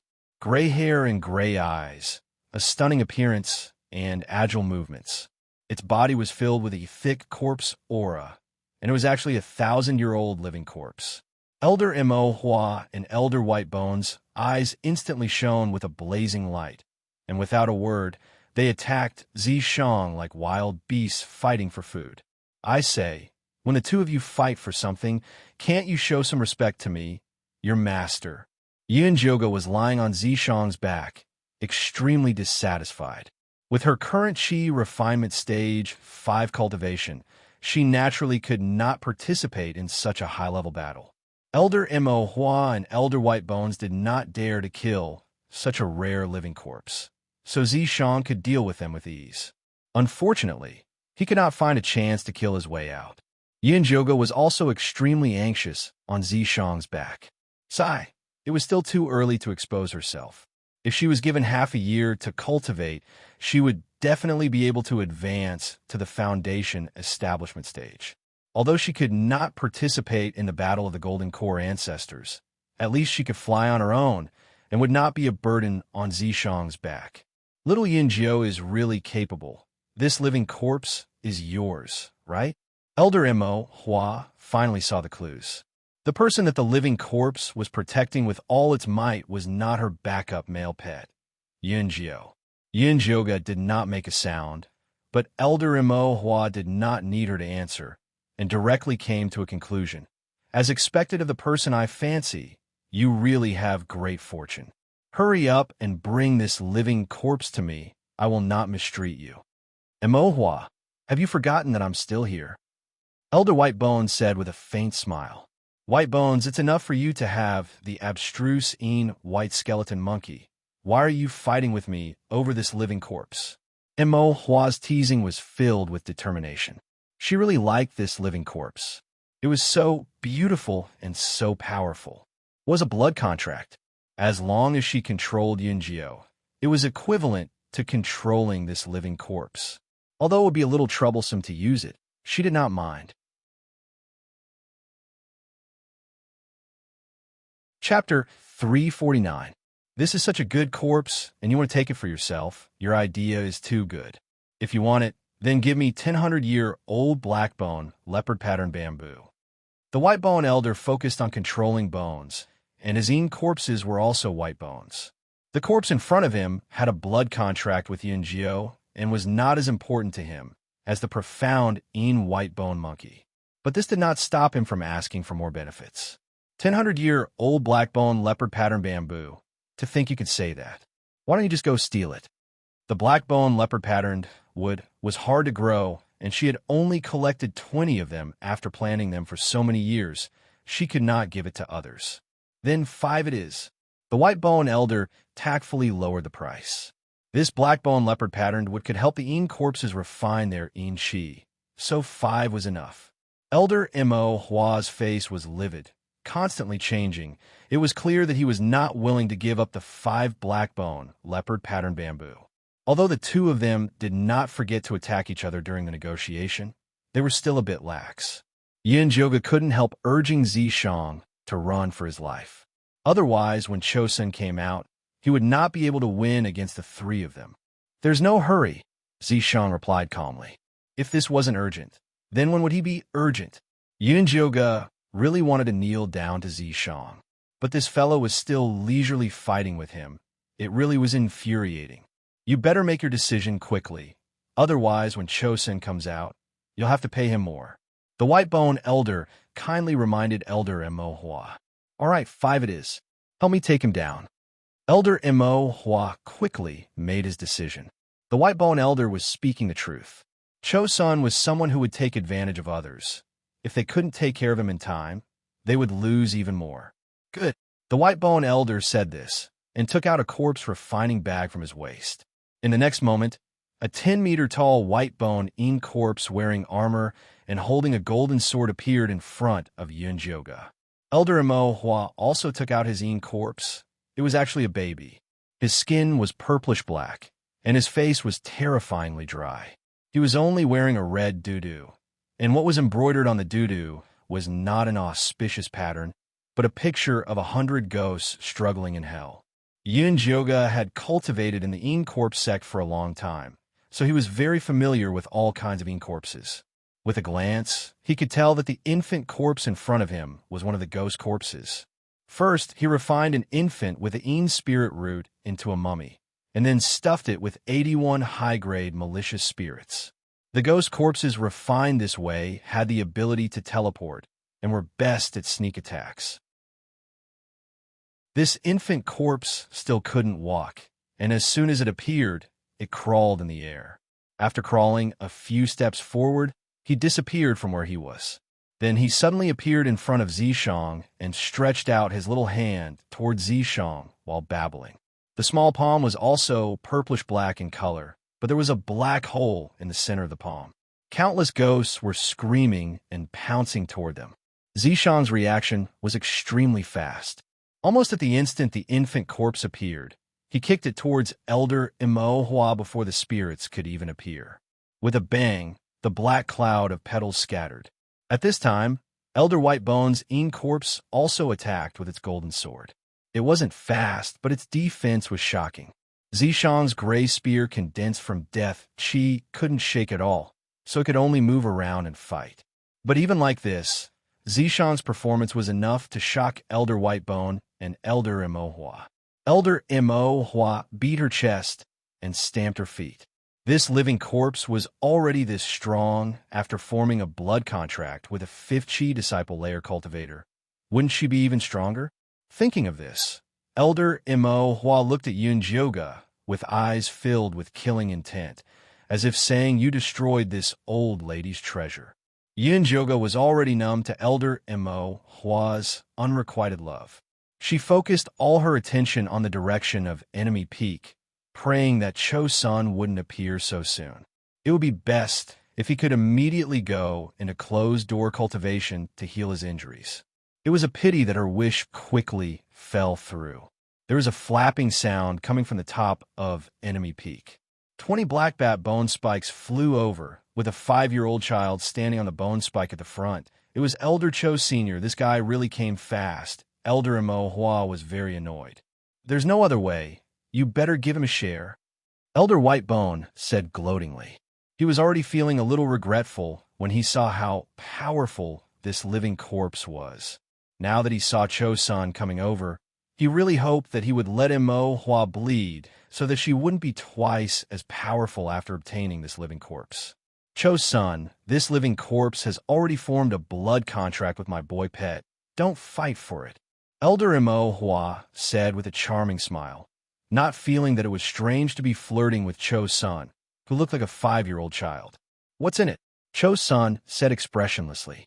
He dragged his tired and injured body over not to watch Elder Imo Hua flirt, but to get a share. "What do you want?" Elder Imo Hua said unwillingly. 20 black bone, leopard bamboo. Cho-sun demanded an exorbitant price, angering Elder Imo Hua so much that she almost vomited blood. She suppressed the anger in her heart and said, 5, the same as white bone. All right. Cho-sun also knew when to stop. One hand over the money, one hand over the goods. Let's finish this quickly. Elder Imo Hua turned around and glared at Yoga, wanting to skin her alive. Yoga couldn't help swallowing a mouthful of saliva. Although Zishang's performance was very strong, fighting 1 against 3 was too strange. She didn't know what kind of move he would make. Hold on tight. Zishang secretly sent a sound transmission to Yoga before placing his finger on his forehead. The blood tattoos that he had hidden slowly appeared, appearing very conspicuous on his pale white skin. Blood-eye. Elder Imo Hua and Elder Whitebone both cried out in alarm before quickly retreating. Even the heaven-shattering Cho-sun didn't dare come close. This blood-eye was something that only Een corpses with special physiques could cultivate. It had a strong and terrifying curse ability. It was one of the most troublesome skills. Zishang wasn't an Een corpse, so naturally he didn't have the blood-eye ability, but this didn't stop him from overstepping his boundaries. When he was prepared to open the fake blood eye, and give the three of them a real curse. A bell suddenly rang from the Corp's sect master's peak. That was the sound of the sect master returning. As the bell rang, an extremely pure energy rushed out from the energy cemetery of Corp's sect, separating Yun-Jyoga from Cho-sun and the others. Yun-Jyoga broke out in a cold sweat when she heard the bell. This sect master had always been secretive. It was said that he didn't appear even once in 10 years. Only when the three elders couldn't make a decision would he send a message back to solve the problem. This time, in the small mystery realm, he had also sent a message to the three elders to find out the reason for his disappearance. He didn't expect that he would suddenly return. Go, Yun-Jyoga urged. She wanted to jump off Zishang's back and slip away. The sect master had the right to activate the sect's protective formation. If they were really trapped here, they really wouldn't be able to escape. Chapter 350. No need. Zishang had already realized that the energy was protecting them. At this moment, an ancient voice came from the sect master's hall and entered everyone's ears clearly. Come down! Elder Whitebone and Elder Mo Hua immediately stopped and landed in the hall without delay. It seemed that they were very respectful towards this sect master. Chosun also followed them with a stern expression. Let's go take a look. Zishang also landed at the entrance of the sect master's hall with Yun-Jyoga. The gray hall was empty and cold with a tall and majestic stone door. A tall man in black stood in the middle of the hall and said coldly with his back facing everyone, I actually didn't know that Corp's sect had become such a place where the strong bullies the weak and openly bullies disciples. Sect master, you've misunderstood. Elder Mo Hua wanted to explain, but was rudely interrupted by the sect master. My Corp's sect is not your harem. If you can't control yourself, then scram to Huan's sect. Elder Mo Hua immediately did not dare to say anything. If she could stay in Huan's sect, why would she come to Corp's sect? Whitebone, don't covet the junior's things. The sect master raised his hand, and a palm-sized yellow crystal flew towards him. It was a bone crystal that was even more valuable than the profound Whitebone monkey. Sect master, I was wrong. Elder Whitebone broke out in a cold sweat and bowed his head. He did not dare to accept the bone crystal. Thus, the bone crystal flew back into the sect master's hand. It seemed that he did not intend to give it away for free. Elder Cho-san did not say a word, and the sect master ignored him. Instead, he suddenly gave an order. From today onwards, Yunjio is a disciple of our sect master's peak. If anyone dares to have any ideas about him, don't blame me for being impolite. After saying that, he flicked his sleeves and disappeared from the spot. From the beginning to the end, he didn't even turn around to look at the crowd. Yun-Jyoga was stunned by this pie that fell from the sky and stood rooted to the ground. This sect master had used the back of his head to suppress three elders. He was too awesome and had character. Little Yunjio is really lucky. Elder Mo Hua looked at Yun-Jyoga eerily, then looked at Zishang, who was standing next to her, with a pained expression. Zishang took a step back and hid himself behind Yun-Jyoga. This made Elder Mo Hua even angrier. The cooked duck had flown away. She was so angry that her teeth were about to bleed. But since the sect master had given the order, no matter how brave she was, she wouldn't dare to openly force him. Elder Mo Hua, you flatter me. Yun-Jyoga regained his senses and immediately returned the favor. I hope you can live up to my compliment. Elder Mo Hua fiercely threw down this sentence and left without looking back. Elder Whitebones swept his gaze over Yun-Jyoga. Although he didn't say anything, his expression clearly said, just you wait, I'll kill you one day. As for Cho-sun, he had already turned around and left the moment the sect master left. In the blink of an eye, she was the only one left in the hall. What do we do now? Yun-Jyoga looked at Zishang. This fellow was also a freak. Previously, when he was forced to hide, he wanted to show his face every day. Now that he could appear openly, he fell in love with being invisible. Of course, it's to cultivate in seclusion at the sect master's mountain. Don't show yourself before you advance to the foundation establishment stage. Zishang said. They had offended the three elders today. It was better for them to go into seclusion and lie low. Yunjioga deeply agreed with him. She remembered that Jin Chuan was the manager of the Sect Master's Mountain. It was definitely the right choice to look for him. Just as she left the hall, she saw a tall and skinny figure appear on the mountain path. It was Jin Chuan. "Senior Jin Chuan, I was just about to look for you." Yunjioga greeted him warmly. Jin Chuan looked at her coldly and said in an indifferent tone, "I didn't expect you to be so capable. You actually made the Sect Master personally come back to take you in as a disciple. The Sect Master has a good eye for heroes," Yunjioga said shamelessly. Other than this reason, she couldn't think of any other reason. TSK, hero. Jin Chuan didn't hide his disdain at all. Yunjioga forgave him for being short-sighted and changed the topic. "Senior Jin Chuan, since the Sect Master has already taken me in as a disciple, where is my cave abode? The Sect Master didn't give me any instructions. How would I know?" Jin Chuan's attitude was very bad. It didn't seem like he was familiar with Yunjioga at all. "Senior Jin Chuan, if I remember correctly, I still have something on you." Yunjioga couldn't help but remind him to be nicer and not to offend her. "Do you think you still have a way to go back to Enemy Mountain and complain?" Jin Chuan sneered, his face full of confidence. Yunjioga was stunned. Finally, she squeezed out a sentence. "I don't need to complain. I just need to tell Senior Sister Yu. After all, she was her savior on the surface. She should believe her, right? Up to you. If you want to complain, go ahead." Jin Chuan waved his hand indifferently and walked into the hall to do his own things. "Why don't you beat him up?" Yunjioga asked. This Jin Chuan was so despicable. He had to be beaten up. Keep a low profile. Zishang rolled his eyes at Yunjioga. She had just entered the Sect Master's Mountain, and she was already causing trouble. Was she afraid that others would think too highly of her? All right, Yunjioga admitted. To her, keeping a low profile was very important. Since Jin Chuan wouldn't help her arrange a cave, she would find it herself. Yunjioga did what she said.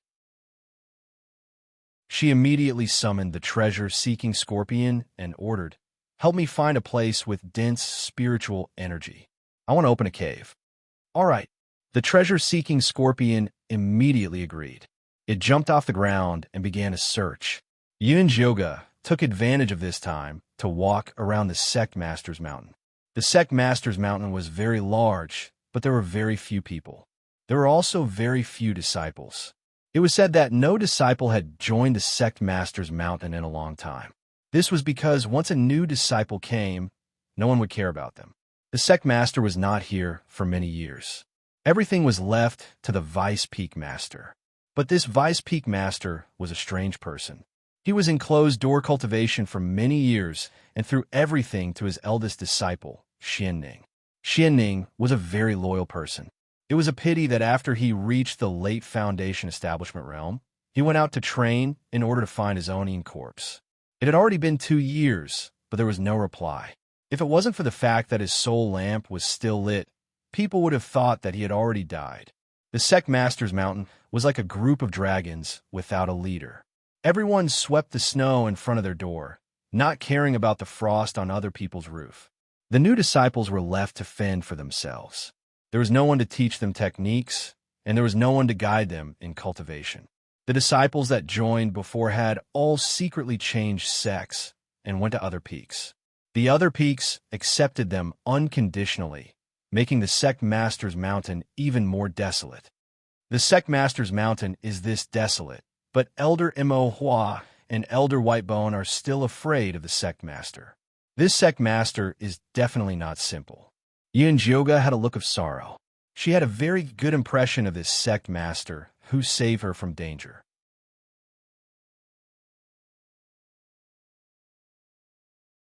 Chapter 351. Sect Master is in the later stages of the Golden Core realm, while Ink Flower and White Bone are in the early stages. How can they not be afraid? Zishang scoffed. Yunjioga was used to being beaten down by Zishang. He ignored his disdain and continued to ask, "Did you see Sect Master's face just now?" Besides finding secret rooms and breaking mechanisms, Zishang was also very good at peeking. I saw a little, but I'm not sure. Zishang frowned. For some reason, he felt that sect master looked like a person. What did you see? Draw it for me. Yun Joga felt that he had to at least have an idea of what sect master looked like. Otherwise, it would be embarrassing if he couldn't recognize him the next time they met. Zishang hesitated for a moment, but still drew the portrait of sect master. Yun Joga looked at the portrait of sect master and almost fainted. Why did you draw Ian Shirley? That sect master looks like Ian Shirley, Zishang said. Impossible. Yun Joga denied flatly. Ian Shirley was an unambitious little steward of the outer sect who only wanted to reunite with his family. How could he be related to the mighty Lord Sect Master? This was simply too ridiculous. Zishang didn't explain further. Whether it was or not, there would be a chance to verify it in the future. Anyway, with him around, Xiao Joga wouldn't be at a disadvantage. Just then, the ground under Yun Joga's feet flashed yellow, and treasure-seeking scorpion appeared. It waved its two pincers excitedly and shouted, "Master, master, I found a super good place. It's at the mountainside. Let's go take a look." Yun Joga immediately followed treasure-seeking scorpion to the mountainside excitedly. There were weeds in front of them, and it was extremely desolate. There wasn't a single cave abode nearby. It was really a good place to settle down. Dig down from here, and you'll find a spirit vein. Treasure-seeking scorpion pointed to the ground. Spirit vein. Don't tell me it's the spirit vein of Sect Master Peak. Yun Joga frowned. This was public property, and she couldn't do anything to it. No, this spirit vein is very small. It's just a branch. Treasure-seeking scorpion wasn't stupid. Why would it dig a hole for its master? Moreover, those thick, big, and good spirit veins were all occupied by others. It was impossible to go there even if it wanted to. That's good. Yun Joga was completely relieved. He took out his bone spur and dug in the direction that the treasure-seeking scorpion had pointed. The hard and dry cave wall in front of him was as soft as tofu in front of the bone spikes. It was as easy as blowing off dust. Yun Joga quickly dug out a passageway. When he sensed the dense spiritual energy, he immediately decided to stay there. She first installed the wooden door before setting up a defensive formation with Zishang. Finally, she hung up Yun Jio's name tag, officially declaring that this place belonged to her. After Yun Joga fixed the lintel, he continued to build his little nest. She widened and enlarged the front chamber to serve as an antechamber for visitors. Then, he dug out 4 ear chambers at the back, which were used as a quiet room, a bedroom, an alchemy room, and a spirit pet room. The meditation room, bedroom, and alchemy room were all very simple, but she had to spend a lot of effort to decorate the spiritual pet room. First, he divided the room into 3 separate rooms, then covered them with soft cotton wool and planted different kinds of beautiful flowers to decorate them. Finally, he put the treasure-seeking scorpion couple, Pippi Mouse, and the insect cocoon made by the little mother goo into these 3 separate rooms. After eating the pearl fish's inner core, the female scorpion's body became fatter again, from the size of 3 fingers to the size of a palm. The originally light purple carapace now had a little colorful pattern, which would reflect a faint colorful light in places where the sun was strong. It was very beautiful. "Wife, this is the place that Master arranged. Do you like it?" The treasure-seeking scorpion said to his wife. Although it had also gained a lot of weight during this time, it looked a little petite next to the sturdy female scorpion, but didn't care at all. Whenever there was something delicious to eat or drink, it would give it to his wife first. After the scorpion was full, he would start to eat the leftovers. However, the female scorpion would leave a lot of leftovers every time. "I like it. It's so beautiful." The female scorpion crawled inside and circled a few times, reluctant to come out. However, what it liked the most was the scorpion grass at the entrance of the cave. That was the spiritual grass that accompanied the scorpion nest, and it was also the smell that it had smelled since it was young. It was at ease and comfortable, and it couldn't be any better, as long as you like it. The treasure-seeking scorpion was also very satisfied with this nest, and it felt even more certain that it had followed the right master. especially after Yoga gave them a bottle of cherry pills in the name of celebrating the housewarming. The husband and wife were so excited that they shed tears of gratitude. They said that they must hurry up and make scorpions so that they wouldn't let down their master's expectations of them. You can't rush things like giving birth. You are still young, so don't be anxious. Let fate decide. Yoga comforted them kindly. Master, the husband and wife, and the two scorpions were even more moved. They hooked their tails together, looking like they couldn't wait to make little scorpions right away. Yoga faked 2 coughs and tactfully retreated. When Yoga left the spirit pet room, she didn't expect to see Zishang standing behind her when she turned around. She didn't know what he was thinking, but he was extremely lost in thought. What are you doing here? You can't be peeking at them, making little scorpions, right? Yoga looked at him with disdain, as if she didn't expect him to be such a demon. I can make little demons myself. Why do I need to peek at them? Zishang came back to his senses. He blinked his eyes, and the spring light shone in all directions. He had a flirtatious look again. Hee, then do your best. Yoga patted Zishang's shoulder and went to the quiet room to prepare to meditate and cultivate. Before the news of the poison in her dantian came, Zishang could only hold back his dual cultivation. If the essence couldn't come out, where would she go to make little demons?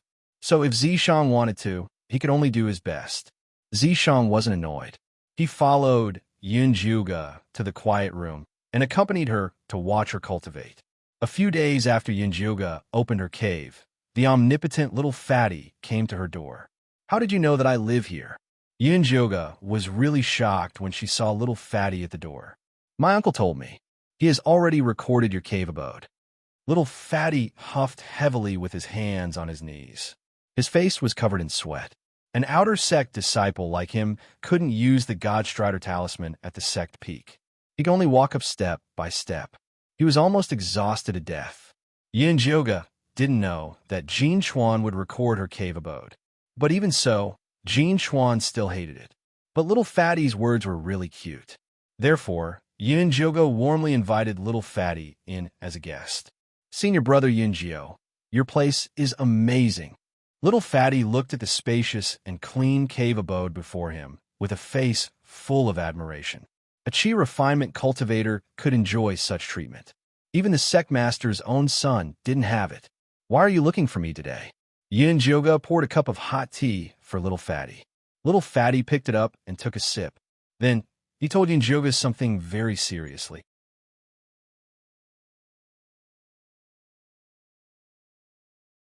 Chapter 352. The Liu sisters have been sent back to the Liu family. Yoga was shocked when he heard the news. Why did they send him out all of a sudden? Moreover, he was a good seedling who had been through the trial in a small mystic realm. Elder Mo Hua gave the order. Little Fatty sighed. It's true that when the gods fight, the mortals suffer. Now, the disciples of the second peak are having a hard time. They're being ostracized everywhere. Even when they go to take on missions, they're always met with all sorts of difficulties. It was fine for him and Ice Lotus to have someone protecting them in the inner sect, but the normal disciples were the ones who were being bullied. However, they still hugged each other even tighter. Elder Mo Hua and Elder White Bones have really put a lot of thought into this.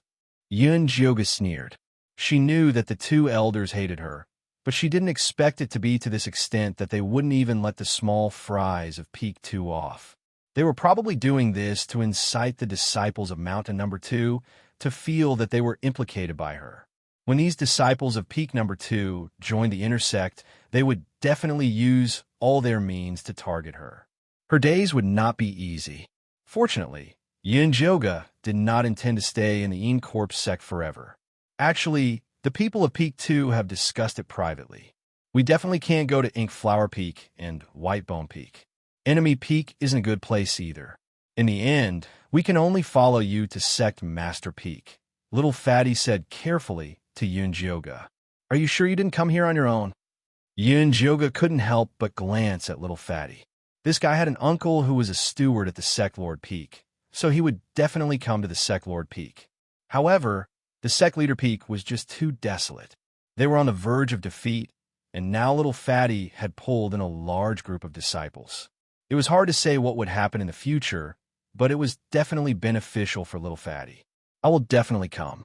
However, it is all thanks to senior brother Yunjiu that I was able to convince them, little Fatty said with a chuckle.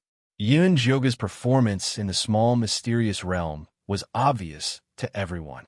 She was calm and resourceful, and the rarest thing was that she was broad-minded. She was able to unite the low-level disciples instead of using them as cannon fodder.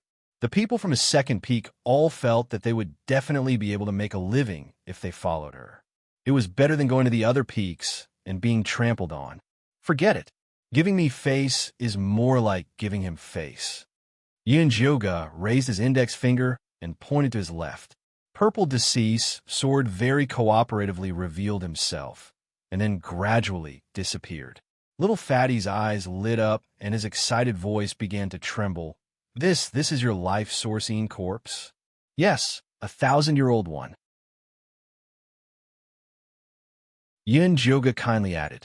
Little Fatty was even more excited. 1,000-year living corpse was a heavenly treasure that could challenge 3 Gene Dance stage elders. The Een Corpse sect had been around for so many years, but only 3 people had obtained Een Corpses, and all of them had become powerful people. Senior brother Yunjio is still so young, but he has already reached this level. His future is limitless, and following him is definitely the right choice. Yunjioga waited for Fatty to calm down before asking with dissatisfaction, "Why does your uncle always target me?"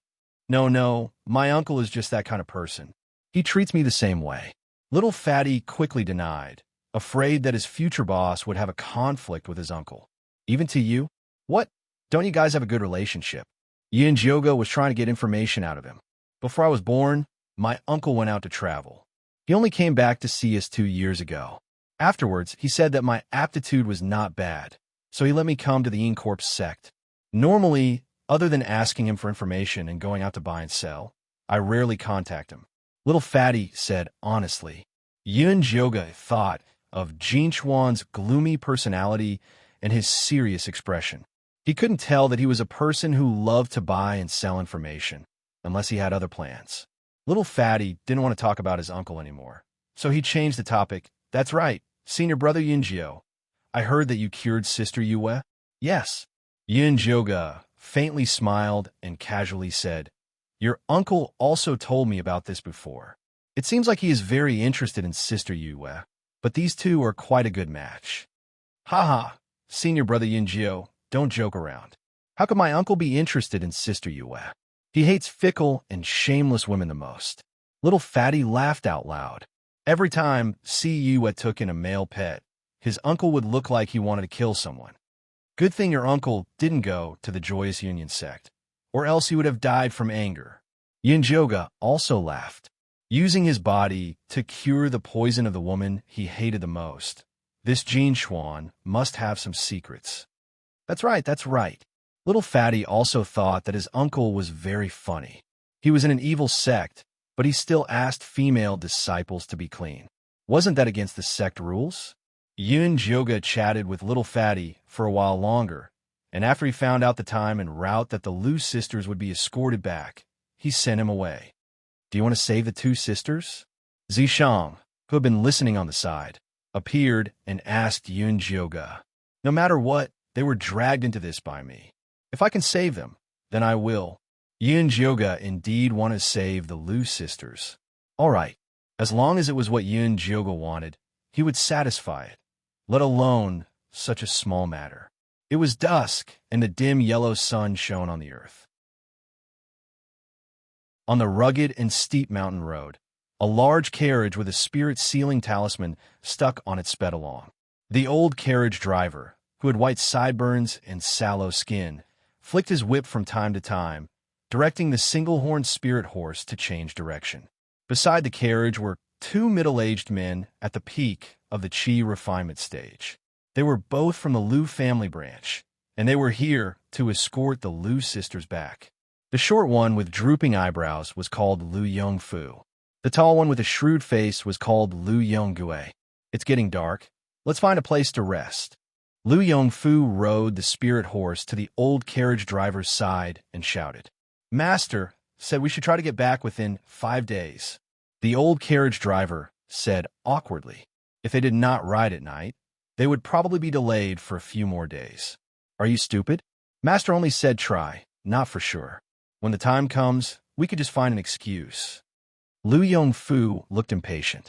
He was at the peak of the Qi refinement stage, 5 realms higher than the old carriage driver, so he did not take him seriously at all. The old carriage driver was still a bit hesitant. Lu Yongui ran over and advised, Old friend, listen to us. Later, find a place to settle down, and we'll let you enjoy it first. Enjoy? The old carriage driver was confused. He did not know what there was to enjoy in this wilderness. Idiot, you still don't understand. Lu Yongfu pointed at the carriage with a spirit sealing talisman and said lecherously, 2 beauties for you to play with first. Isn't that enjoying? The old carriage driver was shocked and hurriedly said, but this is the eldest and second miss of the family.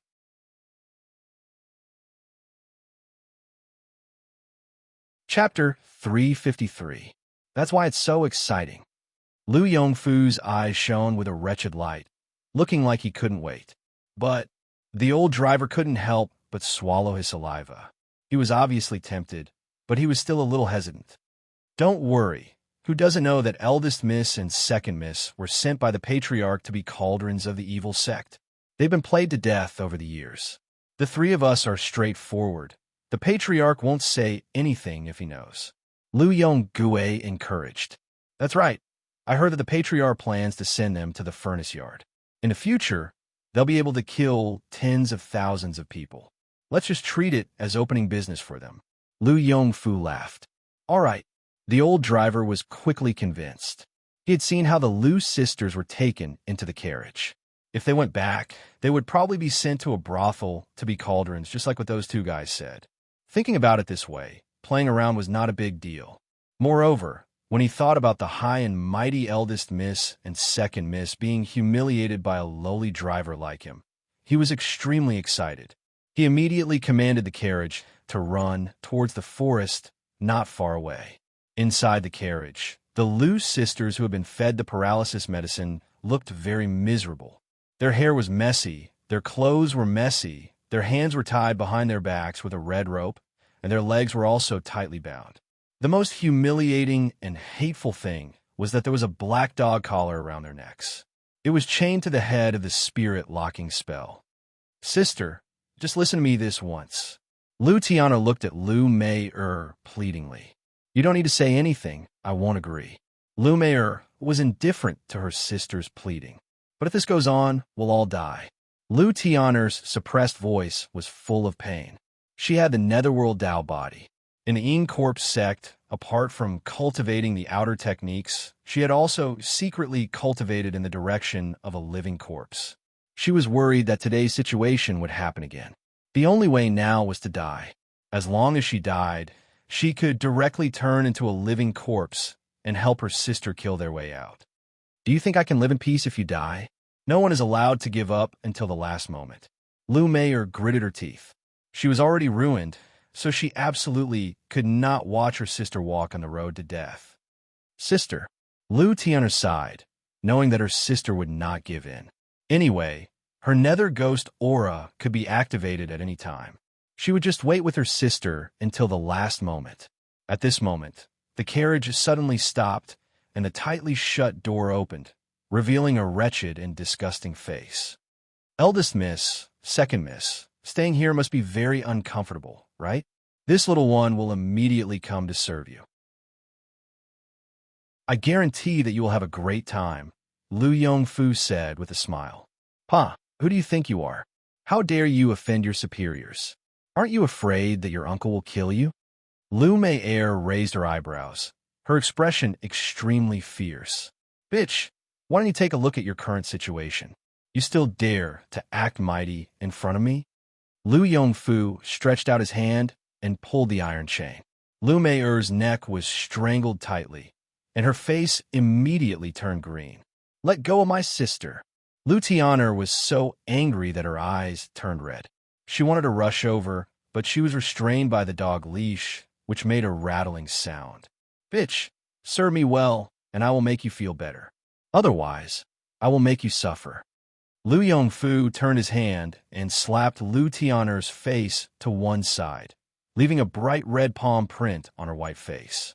All right, Yongfu, be gentle.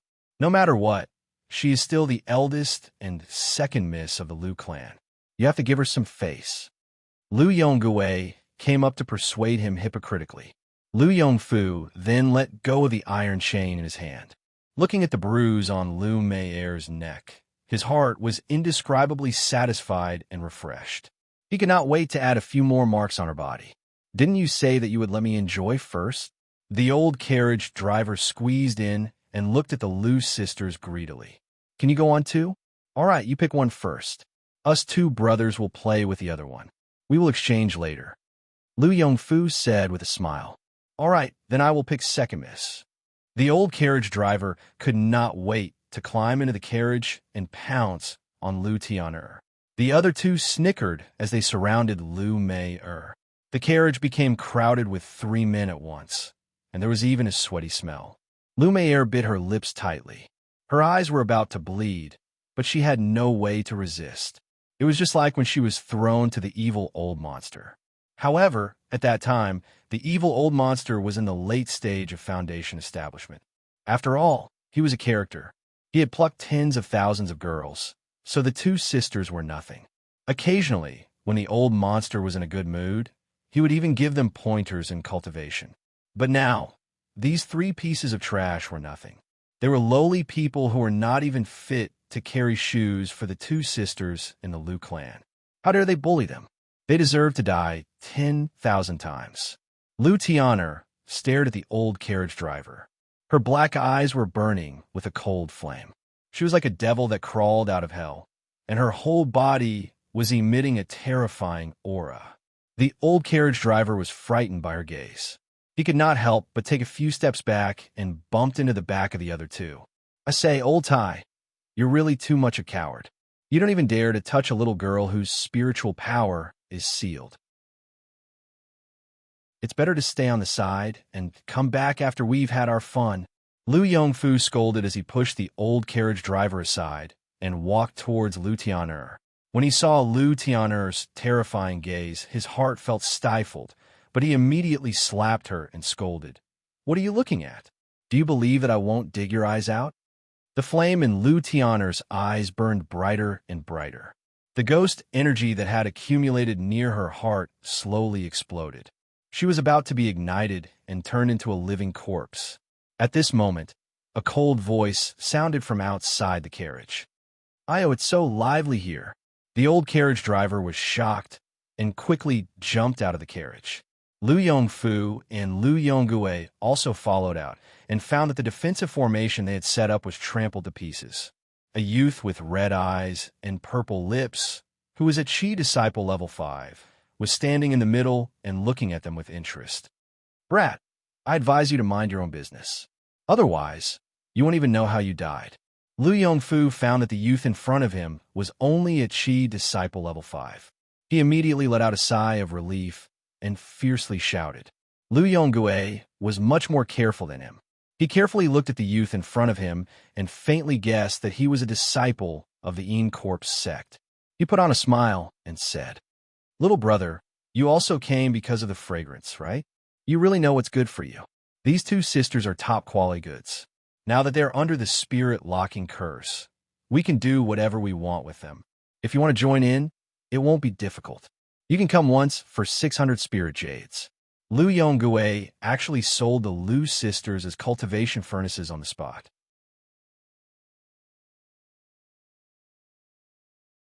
Chapter 354. Hee. Lu Yongfu immediately understood Lu Yonggui's meaning.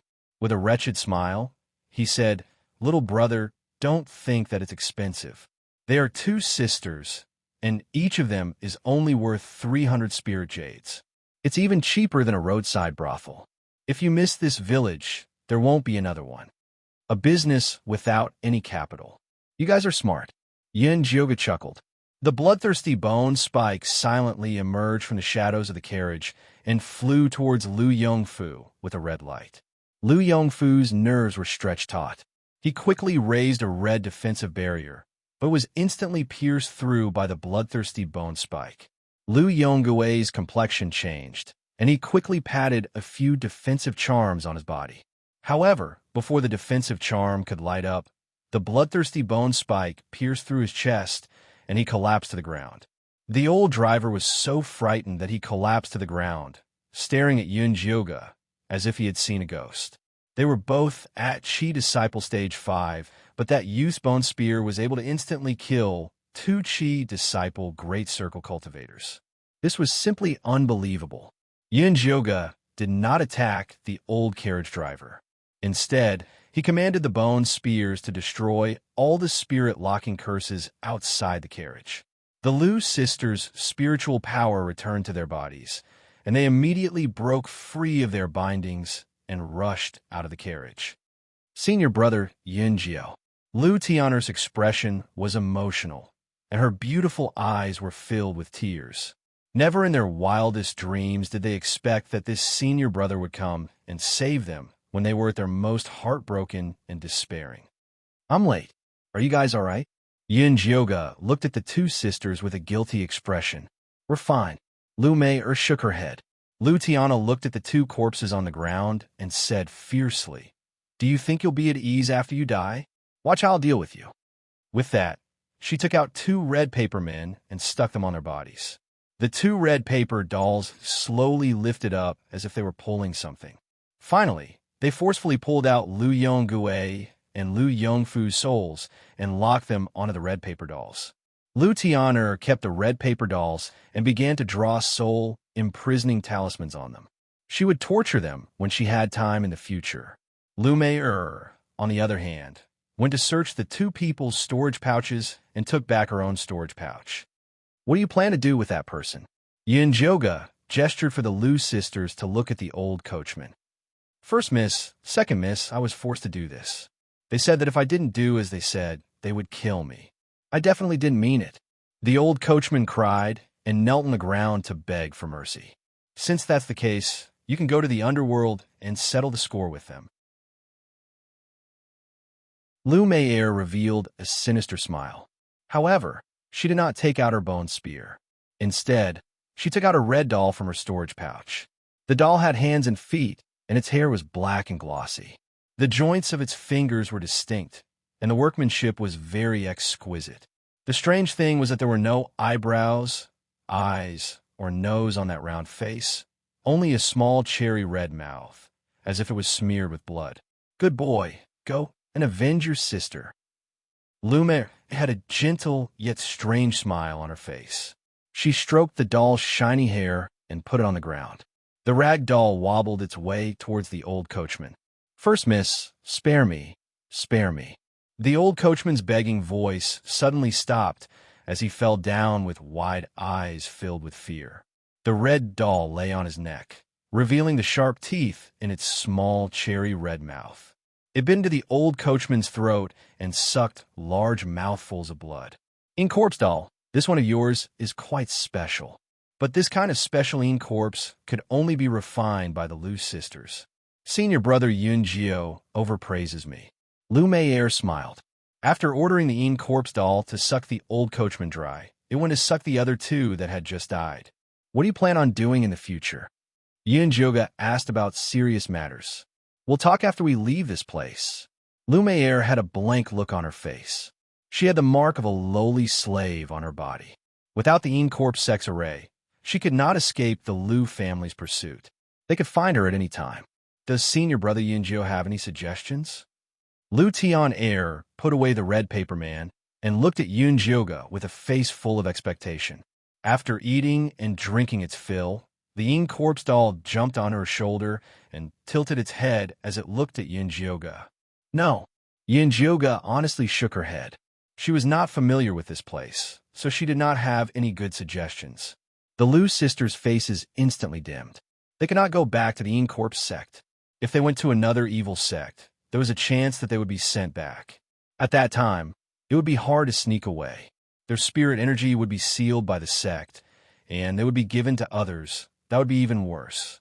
No matter what, we have to thank Senior Brother Yunjio for saving our lives.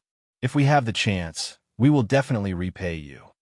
Lu Mei Er forced herself to smile and said, "There's no need to repay me, as long as you live well." Yun Jiuge waved her hand. She was only here to repay her debt. The Lu sisters became even more sad. Senior Brother Yunjio was so strong. How could they repay him? It was all just empty words. "It's getting late. You should leave now." Yun Jiuge saw Zishang's impatient expression and prepared to leave. "Senior Brother Yunjio, I have something to ask of you," Lu Tianer quickly said. "Say it." After this separation, it would be difficult to meet again, so Yun Jiuge was quite easy to talk to. "Senior Brother Yunjio, since you are so good at alchemy, can you help my sister refine a pill that can cover the mark?" Lu Tian mustered up her courage and asked. "Cover what mark?" Yun Jiuge asked. "The mark of a lowly slave. I have already been given to the evil old monster as a cauldron. He left a mark on my back." Lu Mei Er said before her sister could speak. "Let me see." Yun Jiuge was expressionless. He did not look down on Lu Mei Er because of this, nor did he feel any sympathy. It was a very normal look. Lu Mei Er could not help but let out a sigh of relief. Although she had been trampled all these years, she still did not want to lose face in front of the senior brother. "Here." Lu Tian did not think too much and pulled her sister's clothes to the left, revealing a dark red mark. The words "lowly slave" could be clearly seen. Yun Jiuge walked up to take a closer look and found that this mark was also a dark spirit talisman. It used the words "lowly slave" to drill into Lu Mei Er's bone marrow. The person who made the mark could then use this to determine where she said she was. This mark is made by a dark spirit talisman. No pill can cover it. Yun Jiuge shook his head. Even if he made a pill, it would only be able to cover it temporarily. Lu Tianer was indescribably disappointed. Lu Mei Er was already used to facing disappointment. She even comforted her sister. "It's okay. At most, we will leave the boundless mountains. I heard that the Zhongzhou is a good place. Let's find a place to cultivate and come back for revenge." "Okay." Lu Tianer nodded. The Zhongzhou mountain was a place where evil, and righteous sects intersected. It was a very chaotic place. With the two sisters' current cultivation, it would be very dangerous. But as long as they could be with their sister, nothing else mattered. I only said that no pill can cover this mark. I did not say that it can't be removed. Yun Jiuge felt that these two sisters were too pessimistic. They did not wait for him to finish speaking. It was not a good habit.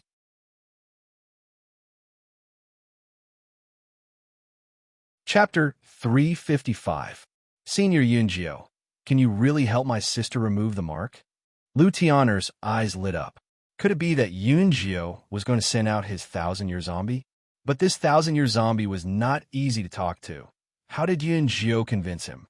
This brand has already penetrated deep into your bones. If you want to completely remove it, you have to cleanse this part of your marrow and bones. The process will be very painful. Can you endure it? There was no need for Zishang to do such a small thing. Yun Jiuge could do it himself. It was just that the process was a bit bloody and painful. It was up to Lu Mei Er whether she was willing or not. "I can bear it," Lu Mei Er said without hesitation. As long as she could get rid of this slave identity, she was not afraid of any pain. "All right, let's find a safe place to start." Yun Jiuge could not leave the sect leader's peak for too long. "Okay." The two sisters nodded. After burning all the traces, they left with Yun Jiuge. Yun Jiuge found a random cave and cleaned it up to make a simple stone bed. He then let Zishan take a look outside. "Take off your clothes and lie down on the stone bed," Yun Jiuge said to Lu Mei Er as he prepared the spirit grass and medicinal ingredients. Lu Mei Er did not argue. She took off her shirt and wore only a pair of white underwear before lying on the stone bed. The gray stone bed, white skin, and crisscrossed red scars created a beautiful atmosphere. Any normal man would definitely be attracted. Unfortunately, Yun Jiuge was not in the mood to appreciate it. He was completely focused on concocting the medicine. Lu Ting nervously waited by the side. She looked at her sister and then at Yunjioge. Use this medicine to wash your sister's back. Yunjioge concocted a bottle of light blue medicine and gave it to Lu Tian'er. What is it used for? Lu Tian'er could not help but ask. It's used for clearing heat and detoxifying sewage. Quickly apply it on her. Yunjioge said without turning his head and poured the medicine into a small bowl. I'll apply it now. Lu Tian'er saw that Yunjioge was busy and did not dare to ask anymore. She quickly took a white cloth and dipped it in the medicine before applying it carefully. Lu Mei'er could clearly feel the cold medicinal liquid spread over her body, bringing with it a taste similar to strong alcohol. After Lu Tian'er had applied the medicine carefully, Yunjioge put down the small bowl and walked over. She gestured a few times above Lu Mei'er's brand, then said to the two sisters, "Later on, I will first destroy this brand's talisman pattern, then force out its incantation source. Your sister's current cultivation is still not enough. When the time comes, I will need your help." "Then what should I do?" Lu Tian'er asked nervously. "Just grab her feet and listen to my command. When I say charge, both of you have to force the source of the curse out at the same time." It's similar to how he caught the Een moths earlier. Yunjioge was confident in the twins' teamwork. "Okay, I got it." Lu Tian'er immediately walked behind her sister and reached out to grab her feet. She aimed her palm at the Yongquan acupuncture point. "There's no need to rush. There'll be at least 2 more hours before it starts. You should meditate and rest first. After that, recover your spiritual power," Yunjioge said. Just now, Lu Tian'er had the thought of risking her life, so her heart meridians were a little chaotic. She needed to adjust her breathing. "Okay." Lu Tian'er also knew that her body's condition was not good, so she obediently sat in a corner to recuperate. Yunjioge took out the Thunderfire Needle and began to destroy the Een Spirit Talisman. Thanks to Zishang's advice, Yunjioge's understanding of talisman patterns had become much deeper. He had also studied the Een Spirit Talisman patterns thoroughly. After all, Een Spirit Talisman patterns were the most abundant in Een Spirit Talisman patterns in the Een Corp sect. The Een Spirit Talisman brand in front of him had a total of 108 meridians. Only by destroying them one by one in order would he be able to find the deepest incantation source. That was the key to removing the brand. Yunjioge calmed his mind. After confirming his target, the Thunderfire Needle immediately descended. The first meridian was destroyed with a bang, releasing a faint gray Een Chi. Then the second meridian, third, fourth. In the beginning, the meridians were still very clear.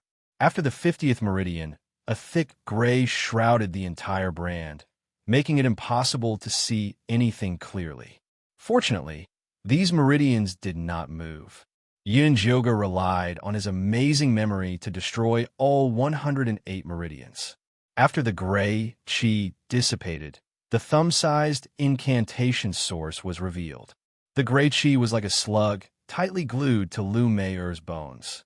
The countless tentacle-like things under its body had already fused with the bone marrow. "Charge!" Yunjioge ordered. Lu Tian'er, who had already woken up, grabbed onto her sister's foot. The moment she heard the order, she poured all of her spiritual energy into the slug and rushed towards the shoulder along with her sister's spiritual energy. The slug moved slightly and unwillingly floated up a little. The tentacles pulled on Lu Mei'er's bone marrow and pulled it up. Lu Mei'er was in so much pain that she broke out in cold sweat. Her fingers gripped the stone bed tightly, but she did not dare to say a word. "Continue." Yunjioge focused all his attention on the slug's movements and ordered the Lu sisters to continue without a trace of politeness. Lu Mei'er was in so much pain that her face was covered in sweat. Her nails were deeply dug into the stone bed, but there was no reaction. Her consciousness became more and more blurry, and the circulation of her spiritual energy also slowed down. "Senior Yunjio, my sister can't hold on any longer. What should we do?" Lu Tian'er's heart ached when she saw her sister's blood-stained fingers. The amount of spiritual energy she poured into the slug also decreased. "You have to hold on even if you can't. unless you want her to carry the mark of this lowly slave for the rest of her life. Yunjyoga's tone was ruthless, but his eyes didn't even blink as he observed the slug. At this time, the slug had completely floated up, and more than half of its tentacles had been forced out. There was no way it could retreat at this critical moment. Sister, bear with it. It'll be fine once it's forced out. In the end, Lu Tian'er hardened her heart and poured more spiritual energy into her sister's body. Lu Mei felt as if a small knife was scraping her bone marrow. The pain was so excruciating that her limbs began to violently twitch. Hold on a little longer. It'll be fine soon. Yunjyoga firmly held onto Lu Mei. The slug had completely floated up, and only the thickest tentacle was stubbornly holding on. Yunjyoga picked up the thunderfire needle and quickly plucked out the last tentacle. The slug completely lost its host and flew out like lightning. Just as Yunjyoga was about to grab it, he heard Lu Mei scream. The spiritual energy in her body instantly collapsed, and she fainted on the bed. Even her heart stopped beating. Sister, Lu Tian'er screamed, and hurriedly rushed over to check on her condition. Move! Don't be a hindrance. Yunjyoga couldn't care less about grabbing the slug. He hurriedly flipped Lu Mei over, and the thunderfire needle instantly landed on her heart. He made a hand seal and formed a small lightning bolt.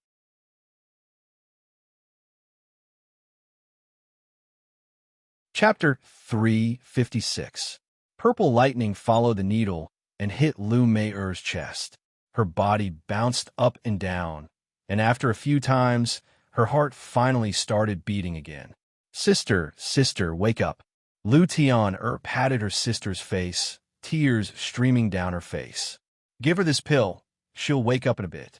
Yunjyoga hurriedly threw down a pill and chased after her.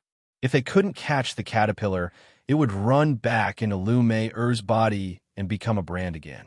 However, outside the door was a vast field. There was nothing around, and the caterpillar had long since disappeared. Are you looking for this? Zishang appeared in front of her, his slender fingers pinching a gray slug. Zishang, you're really amazing. I knew with you here, there would be no problems. Yunjyoga forgot how cold she was when she sent Zishang to guard the door and smiled innocently. As long as you know. Zishang glanced at her and returned the slug to Yunjyoga. Yunjyoga wrapped it with spiritual power and hurriedly returned to the cave. Zishang tactfully continued to guard the door. At this time, Lu Mei had already woken up, but she was still lying on the stone bed. No need to lie down. Quickly put on your clothes and come deal with the curse. Yunjyoga put the slug in a small bowl he prepared. The small bowl was filled with the translucent liquid refined from a spiritual treasure. The slug struggled desperately to leave, but it was as if it had fallen into a swamp and couldn't move. Lu Mei casually put on her clothes and asked Yunjyoga, "How do I deal with this?" "Put 2 drops of blood in it, and it will be completely devoured within 3 days. Then you can find the person who put the curse on you," Yunjyoga explained. "How far is it?" Lu Mei asked while dripping blood. "I can sense his location within 300 miles. This distance was enough for them to escape. Sister, this is great. We don't have to be afraid of that evil old monster coming to catch us anymore." Lu Tian was overjoyed. The Lu family only had one foundation establishment cultivator, and he wouldn't lower himself to kill the 2 sisters. Only that evil old monster in the middle stage of foundation establishment had been eyeing them covetously. Now that he had this location, he could avoid him in advance. "Thank you, senior brother Yunjyo." Lu Mei carefully put away the small bowl and bowed to Yunjyoga. "We sisters will repay the great kindness you have shown us in the future, even if we have to work like an ox or a horse." Lu Tian'er followed her sister's example and bowed to Yunjyoga thrice. Yunjyoga didn't avoid it. Although these things were nothing to her, it was like giving a new lease of life to these 2 sisters. It wasn't too much to accept their 3 kowtows. "Since you're fine, I'm relieved. Oh right, this is the bill for the removal of the brand. It's all the cost price. Take a look and see when you can return it." Yin Joga recorded all the materials needed to remove the brand on the spot and wrote the prices neatly behind them. She had bought those materials with her own money. Of course, she had to pay for them. It was already very kind of her not to charge any medical fees or surgery fees.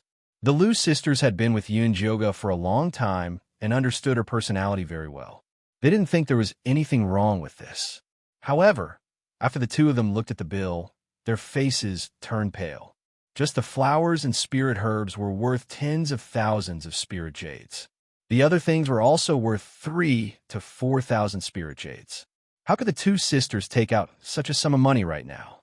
Senior brother Yinjio, we don't have money right now. Can we put it on the bill first and return it later? Liu Tian'er asked pitifully. Give me whatever you have.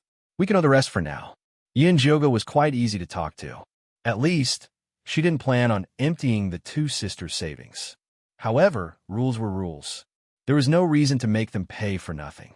The Liu sisters had stayed in the Corp sect for more than half a year. They spent all their time cultivating. The little spirit jades they had saved were not even enough. It was useless even if they took it out. Most importantly, they had no one to rely on. If they gave away all their savings, they wouldn't even be able to support themselves in the future. Sister, didn't you say that father left something for us? See if there's anything we can use to repay the debt. Liu Tian'er pulled on her sister's sleeve and gave her a look. Liu Mei immediately understood. Before their father died, he left a secret letter for the two sisters. He said that he found a ruin of evil cultivators in the central state. He told the two sisters to go there when they had the ability. That was why she said she wanted to go to the central state. This was their last resort. What if senior brother Yunjio became greedy after seeing the money? She didn't dare to take such a risk. Although senior brother is kind, we can't always let him work for free. Liu Tian'er gave her sister another look. The central state was very dangerous. It was too dangerous for the two sisters to go alone. Even if there really was something good in the ruin, it was not something they could think about. It was better to give it to senior brother Yunjio as a way to repay him for saving their lives. Senior brother Yunjio was righteous and generous. He wouldn't mistreat them. Sister is right. Liu Mei quickly made her decision. She told Yunjoga about the ruin her father found in the central state. In the end, she sincerely said, if senior brother Yunjio can accompany us to the central state, you can choose whatever you want from the ruin. Let me think about it. Yunjoga was not immediately moved. She began to evaluate whether this trip was worth it or not. She had heard about the chaos in the central state, but with Zishang by her side, it shouldn't be a big problem. When they passed by the Thunder Country, she could sneak back and give the Yi Yunji to Yi Yu. Thinking about it like this, she could kill two birds with one stone. Liu Mei nervously looked at Yunjioga. When she revealed this secret, she was worried that she would be silenced. Now, seeing Yunjioga hesitate, she was worried that she wouldn't go. Since we decided to go to the central state, we need to make preparations. We can't just rush in like this. I need to go back and take care of the Corp sect. It would be best if the two of you go into seclusion and raise your cultivation to the next level. Then you can make some defensive items. As Yunjioga spoke, her thoughts became clear. She began to teach them by name. Liu Mei, although your Corp's puppet is not bad, it lacks a core, so it isn't very strong. I'll lend you 5,000 spirit jades, and you can go to a nearby shop to find a good inner core. It would be best if it was a demonic monkey's inner core. I'll help you refine it into a core. Cores were usually made from demonic beasts' inner cores, and only weapon refiners could refine them. Because refining a core took a lot of effort, the lowest grade core would cost several tens of thousands of spirit jades, and it wasn't that easy to use. Although Yunjoga didn't know how to refine weapons, she knew how to refine pills.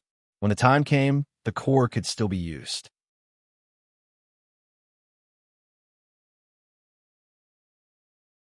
Chapter 357. Many thanks, senior brother. Liu Mei excitedly nodded her head.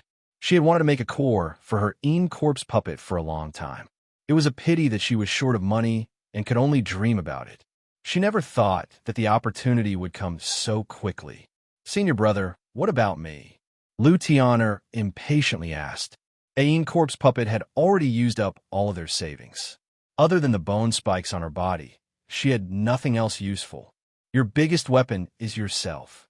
The 9 Netherworld Dao body, a natural-born living corpse, was even stronger than Yi Yunji's Ein Spirit Dao body. Senior brother wants me to activate the 9 Netherworld Dao body. Lu Tian frowned and said, but the ghost chi on my body is already very heavy. If I do it again, I'm afraid my heart will be completely corroded by the ghost chi and I'll become a living corpse. Actually, she didn't need to do it too many times. If she did it again, her little life would be over. I have a method here, but I don't know if you're willing to use it, Yun Joga said with some hesitation. Senior brother Yun, why don't you tell me? Lu Tan cautiously asked, not daring to rashly agree. This thing can help you solve the ghost chi problem. Yin Joga's right hand turned over and a palm-sized black flower pot appeared. There were several red Ein Spirit talismans carved on it. There was a layer of red soil in the flower pot with a thumb-sized gray seed in the middle. She could faintly see a frightened face inside the seed. Isn't this the seed of the frightening spirit grass? Lu Tian asked in confusion. This frightening spirit grass not only emitted graying chi, it would also scream when it smelled a person from afar. It was a seed unique to evil sections. The frightening spirit grass was usually used for defense, but there were people who specifically planted it in mass graves to create a terrifying aura and then add in some Ein Chi. The valley in the center of the Ein Chi cemetery was filled with frightening spirit grass. It was used to maintain the Ein Chi cemetery. If a disciple with insufficient cultivation entered the valley, they would be scared to death by the terrifying screams. That's right, this is a frightening spirit grass seed that I accidentally obtained. It needs large amounts of ghost chi to germinate. It's just right for your situation. Yun Joga pointed at the bottom of the flower pot and the Ein Spirit talismans around it and said, this is a ghost-absorbing talisman. As long as you hold this flower pot, it will automatically absorb the ghost chi in your body. Really? Lu Tianer was doubtful. Over the years, she had tried all kinds of methods to get rid of the cold ghost chi in her body, and she really didn't believe that this small and broken flower pot could solve the problem. Why don't you try it and you'll know? Yun Joga handed over the small flower pot.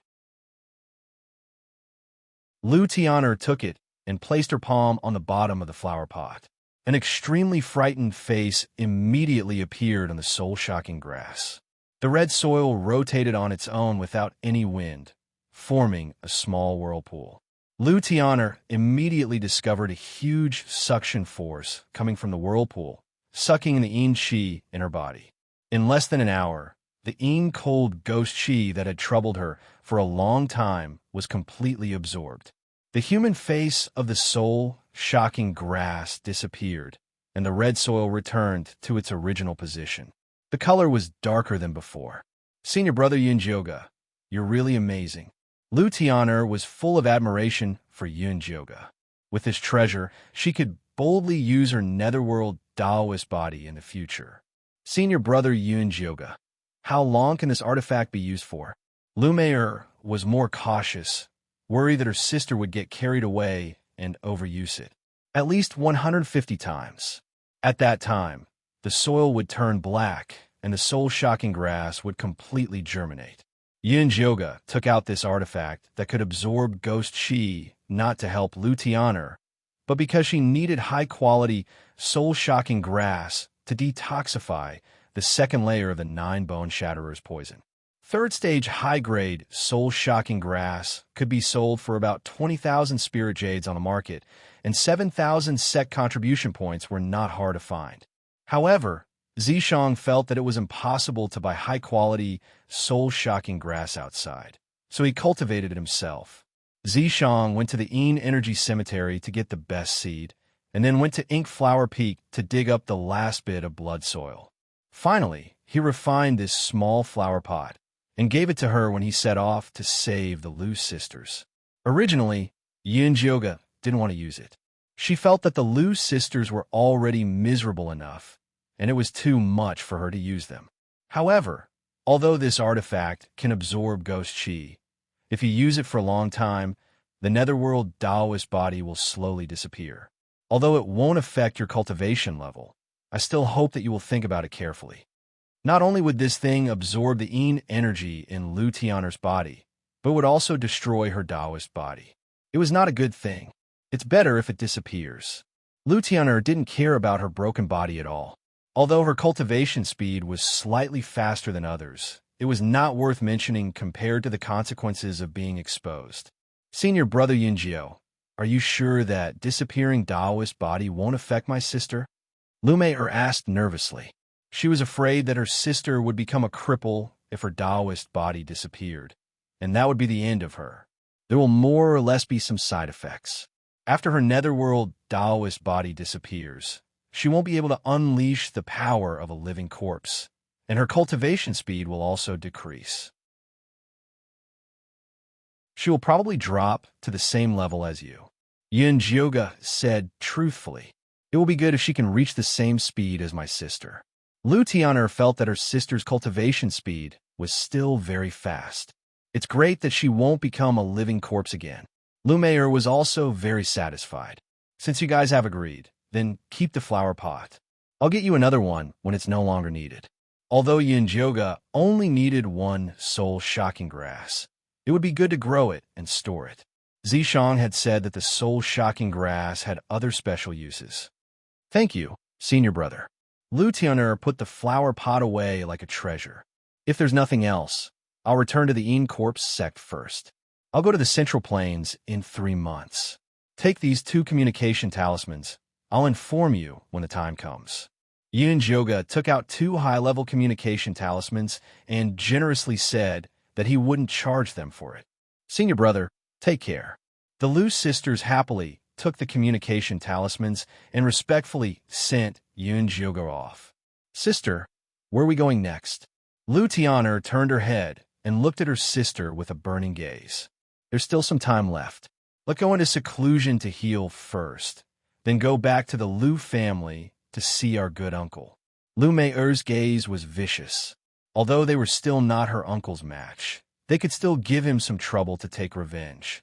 Yin Jioga didn't know that the Lu sisters' confidence had increased after receiving her guidance and were preparing to go to the Lu family to cause trouble.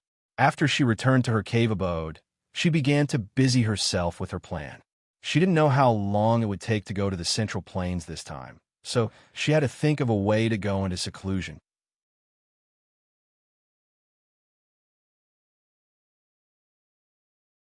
Chapter 358. We've already gone into closed-door cultivation once. What excuse do you think we should come up with?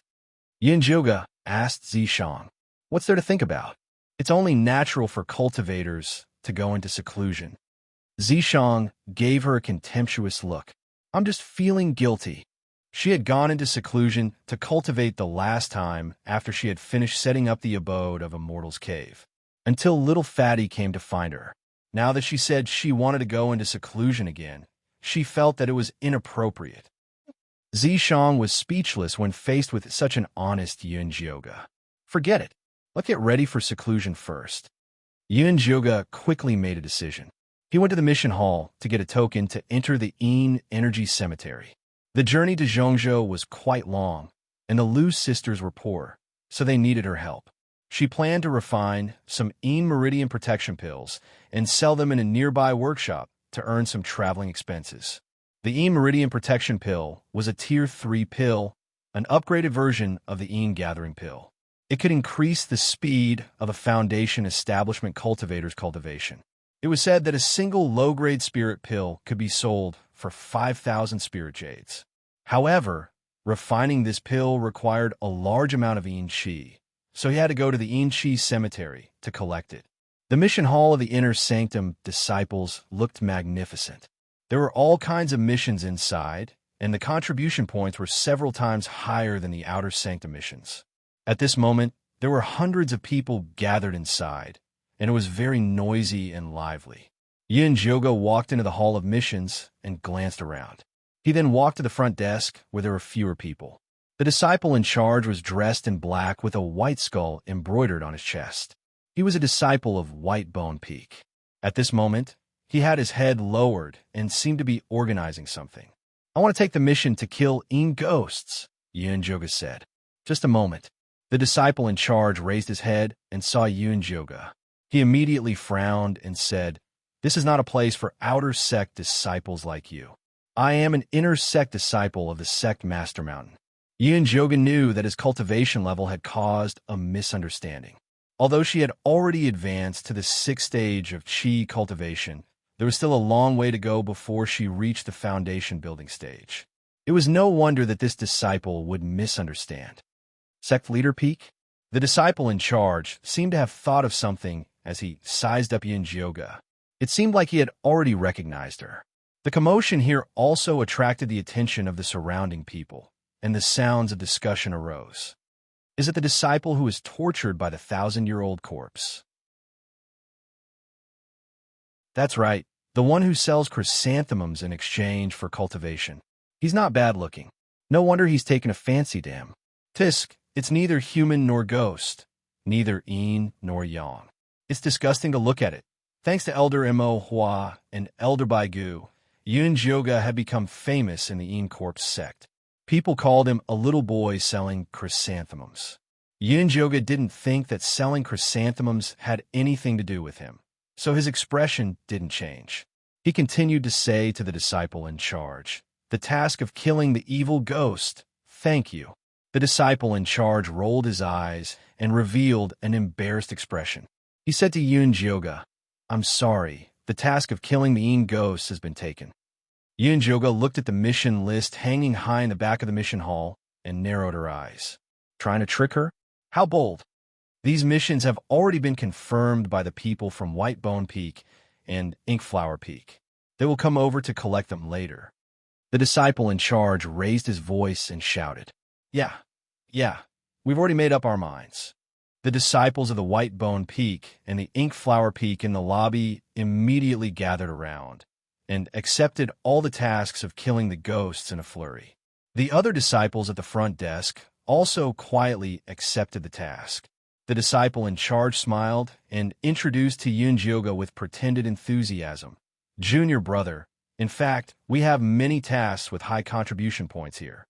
For example, guarding the mine and staying there for a month can get 5,000 contribution points. And this, killing the demonic beasts in the Deep Abyss Valley, can get 10,000 contribution points." Yunjoga glanced at the mission recommended by the disciple. Not only did they have to leave the Yin Corpse sect, but they were also very difficult. There were very few people who accepted them. It was obvious that they had bad intentions. Yunjoga politely said, "Thank you for your kindness, senior brother. However, I need to go into seclusion to collect Yin Qi. Since I've finished today's task of killing Yin ghosts, I'll come back tomorrow." Yunjoga politely said, "Junior brother, the task of killing the evil ghosts has been taken by our Inkflower Peak and White Bone Peak recently. I'm afraid that you will come here in vain tomorrow." The disciple in charge saw Yunjoga's weak and bullied appearance, so he gradually became bolder. The other disciples also followed and said, "Not to mention tomorrow. Even the day after tomorrow or the year after next, there will be no task for you. Just go back and hug your old corpse to sleep. You can go up a few days with your cultivation. Why do you still have to work so hard? That's right, you can cultivate while lying down. I am so envious." The disciples present were all at the early stage of foundation establishment.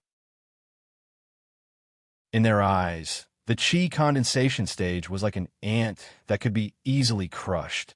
Although everyone knew that Yunjoga had a 1,000-year-old corpse, they were not convinced until they saw it with their own eyes.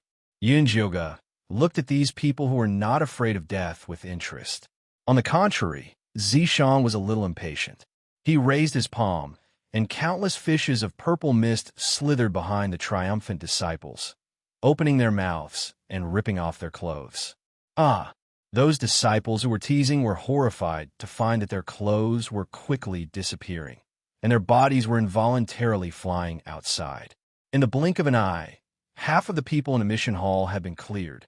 The disciple in charge was at the top of the mission hall, and below him was a row of fellow sufferers.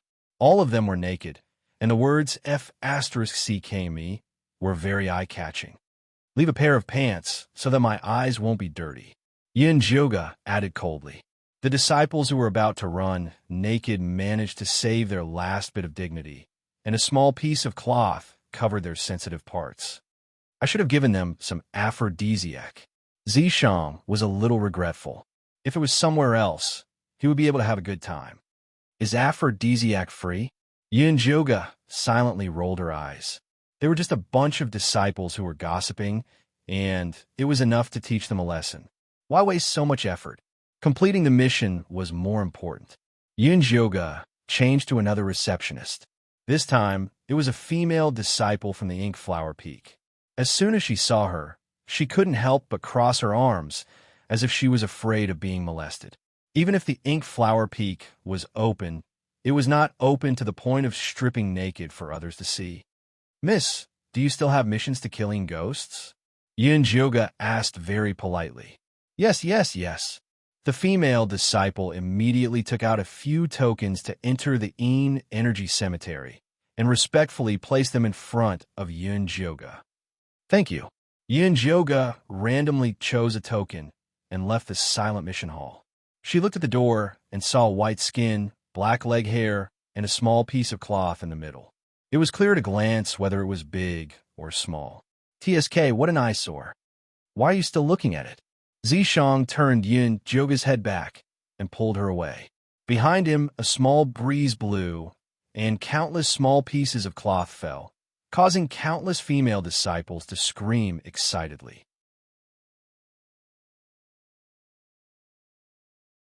Chapter 359. Yin Joga entered the Enchi cemetery with the token in hand. With a single glance, he saw two groups of outer disciples confronting each other. One group was the low-level disciples of Peak 2. The leader was a disciple called Chun Feng, who had a good relationship with Little Fatty. The other group was the high-level disciples of Peak 3. They were smiling nastily at Chun Feng and said, "Hand over the Enchi bottle obediently, and we can spare your lives." "Don't go too far," Chun Feng said angrily.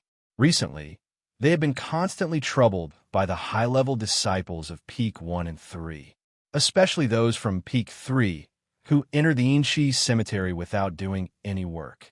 Instead, they were waiting to rob them. They had risked their lives to obtain the Enchi. Without the Enchi, they couldn't cultivate. They couldn't even pay the basic contribution points. This was no different from forcing them to death. "So what if I bully you guys?" Those high-level disciples laughed. "Enough, less nonsense. Just grab it and leave. I'm busy." The other high-level disciples did not say anything else. They took out their bone spikes and charged at Chun Feng. "Formation," Chun Feng shouted and took the initiative to attack with his frosty Enchi palm. The other low-level disciples attacked as well. The white frosty Enchi and Enchi intertwined, blocking all the attacks from the high-level disciples. Their training in the Little Arcana realm was not for naught. They had perfected this move, and its power was extraordinary. Unfortunately, they had exhausted too much spiritual energy in the Enchi cemetery. Soon, a hole appeared in their defense formation. Kill them. The morale of the Peak 3 disciples was high. More than 10 bone spikes charged toward Chun Feng. Chun Feng's face paled. His life was in danger. Suddenly, something happened. Suddenly, numerous gray vines shot out from the grayish-brown ground under the Peak 3 disciples' feet, trapping them on the spot. "Retreat!" Chun Feng immediately led his group and started running. They maintained their formation quite well. From the looks of it, they were well-trained. Yin Joga saw that Chun Feng's group was almost done running, so she prepared to retract the gray vines. Zishang looked at Yin Joga, puzzled. Why not kill them? There's always the next batch after killing them. There's no need. Although Yin Joga had heard that the disciples of Peak 2 were being bullied because of her, she still felt bad seeing it with her own eyes. Releasing a tiger back into the mountains will only bring about endless trouble in the future. Zishang's expression was one of disapproval. After this batch of high-ranking disciples went out, they would only become more aggressive in bullying those low-ranking disciples. I only said that I wouldn't kill them, but I didn't say that I would let them off so easily. Yoga revealed a sly smile. With a flick of his finger, several gray dots landed on the bodies of those high-ranking disciples. This was a paralysis powder. It would take effect in an hour. If they behaved themselves, they would be fine, but once they used their spiritual power, their whole body would be paralyzed, and they wouldn't be able to move. If you want to find trouble with those low-level disciples on the second peak, he would only end up getting beaten up. Yoga clapped his hands and continued walking towards the inner circle. The withered vines and dead trees in the inner circle were filled with wandering level 2 ghosts. They would rush over as soon as they smelled the scent of humans. The little skeleton monkey hanging on her waist looked as if it had nothing left to live for. It hung its neck motionlessly. This is very likely to be the last time we enter the energy cemetery. Are you sure you don't want to eat to your heart's content? Yoga took out 4 bone spurs and killed a group of ghosts like skewering candied haws. After advancing to Chi Disciple Stage 6, her spiritual power circulation became smoother and her control of the bone spurs became more precise. Unfortunately, she still couldn't fly on her tool. When the little skeleton monkey heard Yoga's words, it instantly came back to life. It climbed onto her shoulder with its hands and feet and opened its mouth to absorb energy desperately. The two of them, one killing and one absorbing, were extremely efficient. Gradually, they walked into the depths of the inner circle.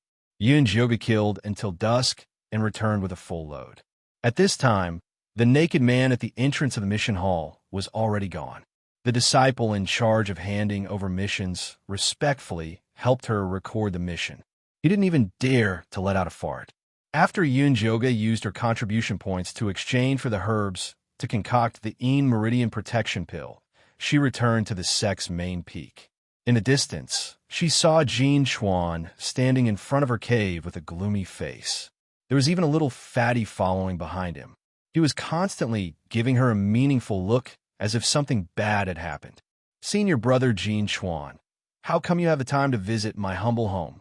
Yoga pretended not to see the little fatty's eyes as she coldly greeted Jean Chuan. Did you do what happened in the mission hall today? Jean Chuan asked with a straight face. What does senior brother mean? Yoga had an innocent face. We are all fellow disciples. Even if there was a quarrel, you can't hang them up there and humiliate them. Jean Chuan was very angry.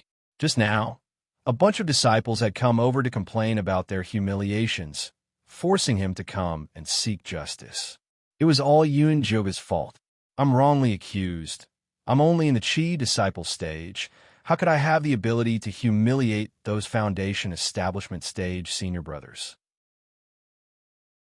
If you don't believe me, you can ask the senior brothers and sisters who gave out the mission. I didn't move a single finger from beginning to end.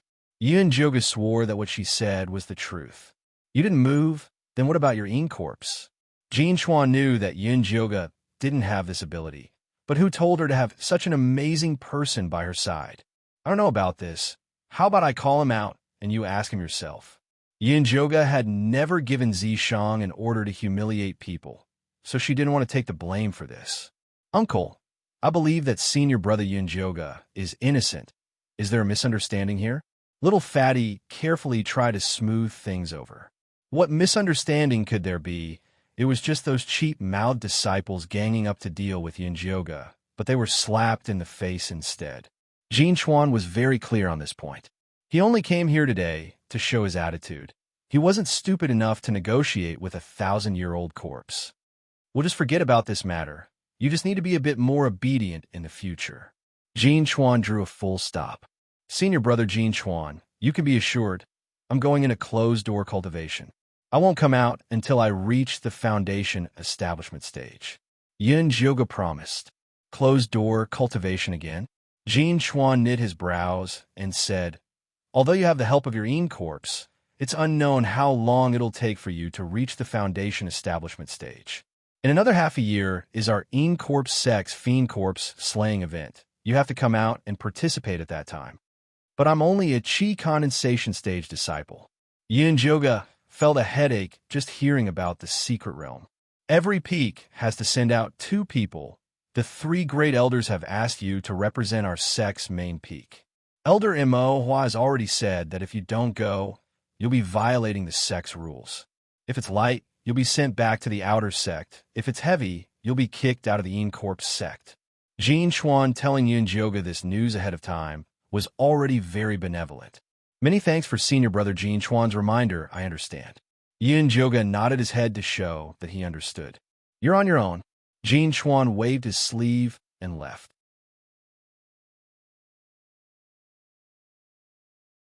Chapter 360. Yun Jioga entered the Inchi cemetery with the token in hand.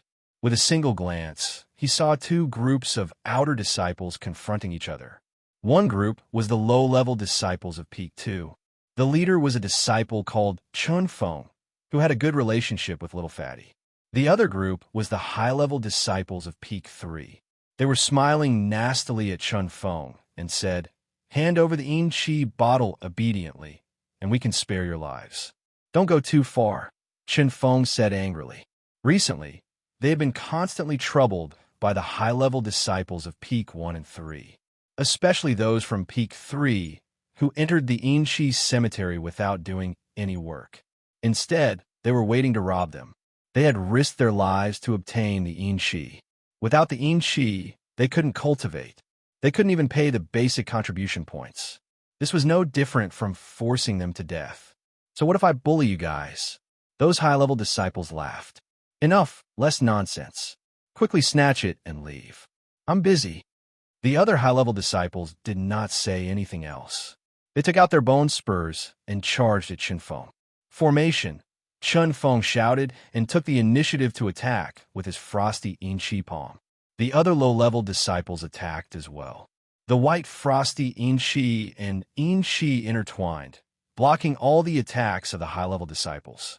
Their training in the Little Arcana realm was not for naught. They had perfected this move, and its power was extraordinary. Unfortunately, they had exhausted too much spiritual energy in the Inchi cemetery. Soon, a hole appeared in their defense formation. "Kill them." The morale of the Peak 3 disciples was high. Over 10 bone spurs charged toward Chun Feng. Chun Feng's face paled. His life was in danger. Suddenly, something happened. Suddenly, numerous gray vines shot out of the grayish-brown ground under the Peak 3 disciples' feet, trapping them on the spot. "Retreat!" Chun Feng immediately led his group and started running. They maintained their formation quite well. From the looks of it, they were well trained.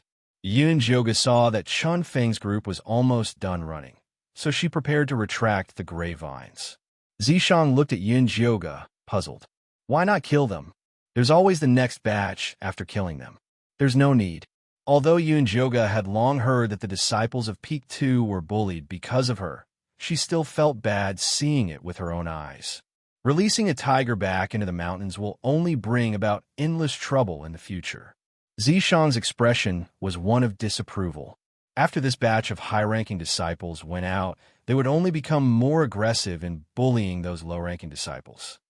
"I only said that I wouldn't kill them, but I didn't say that I would let them off so easily." Yun Jioga revealed a sly smile. With a flick of his finger, several gray dots landed on the bodies of those high-ranking disciples. This was a paralysis powder. It would take effect in an hour. If they behaved themselves, they would be fine, but once they used their spiritual power, their whole body would be paralyzed, and they wouldn't be able to move. If you want to find trouble with those low-level disciples on the second peak, he would only end up getting beaten up. Yun Jioga clapped his hands and continued walking towards the inner circle. The withered vines and dead trees in the inner circle were filled with wandering level 2 ghosts. They would rush over as soon as they smelled the scent of humans.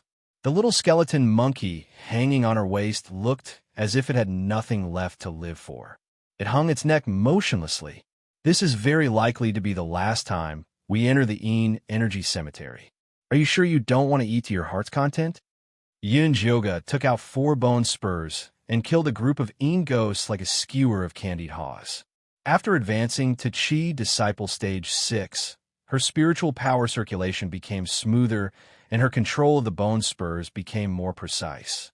Unfortunately, she still couldn't fly on her tool. When the little skeleton monkey heard Yin Jyoga's words, it instantly came back to life. It climbed onto her shoulder with its hands and feet and opened its mouth to absorb Yin energy desperately. The two of them, one killing and one absorbing, were extremely efficient. Gradually, they walked into the depths of the inner circle. Yin Jyoga killed until dusk and returned with a full load. At this time, the naked man at the entrance of the mission hall was already gone. The disciple in charge of handing over the mission respectfully helped her to record the mission. He didn't even dare to fart. After Yin Jyoga used her contribution points to exchange for the herbs to concoct the Yin Meridian Protection Pill, she returned to the sect's main peak. In the distance, she saw Jin Chuan standing in front of her cave with a gloomy face. There was even a little fatty following behind him. He was constantly giving her a meaningful look as if something bad had happened. "Senior brother Jin Chuan, how come you have the time to visit my humble home?" Yin Jyoga pretended not to see the little fatty's eyes as she coldly greeted Jin Chuan. "Did you do what happened in the mission hall today?" Jin Chuan asked with a straight face. "What does senior brother mean?" Yin Jyoga had an innocent face. "We are all fellow disciples. Even if there was a quarrel, you can't hang them there and humiliate them." Jin Chuan was very angry. Just now, a bunch of disciples had come over to complain about their humiliations, forcing him to come and seek justice. It was all Yin Jyoga's fault. "I'm wrongly accused. I'm only in the Chi disciple stage. How could I have the ability to humiliate those foundation establishment stage senior brothers?" If you don't believe me, you can ask the senior brothers and sisters who gave out the mission. I didn't move a single finger from beginning to end. Yin Jyoga swore that what she said was the truth. "You didn't move? Then what about your Yin corpse?" Jin Chuan knew that Yin Jyoga didn't have this ability, but who told her to have such an amazing person by her side? "I don't know about this. How about I call him out and you ask him yourself?" Yin Jyoga had never given Zishang an order to humiliate people, so she didn't want to be the scapegoat. "Uncle, I believe that senior brother Yin Jyoga is innocent. Is there a misunderstanding here?" Little Fatty carefully tried to smooth things over. What misunderstanding could there be? It was just those cheap-mouthed disciples ganging up to deal with Yin Jyoga, but they were slapped in the face instead. Jin Chuan was very clear on this point. He only came here today to show his attitude. He wasn't stupid enough to negotiate with a 1,000-year-old corpse. "We'll just forget about this matter. You just need to be a bit more obedient in the future." Jin Chuan drew a full stop. "Senior brother Jin Chuan, you can be assured I'm going into closed-door cultivation. I won't come out until I reach the foundation establishment stage." Yin Jyoga promised. "Closed-door cultivation again?" Jin Chuan knit his brows and said, "Although you have the help of your Yin corpse, it's unknown how long it'll take for you to reach the foundation establishment stage. In half a year, it will be our Yin Corpse Sex Fiend Corpse slaying event. You have to come out and participate at that time. But I'm only a Chi condensation stage disciple." Yin Jyoga felt a headache just hearing about the secret realm. "Every peak has to send out 2 people. The 3 great elders have asked you to represent our sect's main peak. Elder Mo Hua has already said that if you don't go, you'll be violating the sect's rules. If it's light, you'll be sent back to the outer sect. If it's heavy, you'll be kicked out of the Yin Corpse sect." Jin Chuan telling Yin Jyoga this news ahead of time was already very benevolent. "Many thanks for senior brother Jin Chuan's reminder, I understand." Yin Jyoga nodded his head to show that he understood. "You're on your own." Jin Chuan waved his sleeve and left.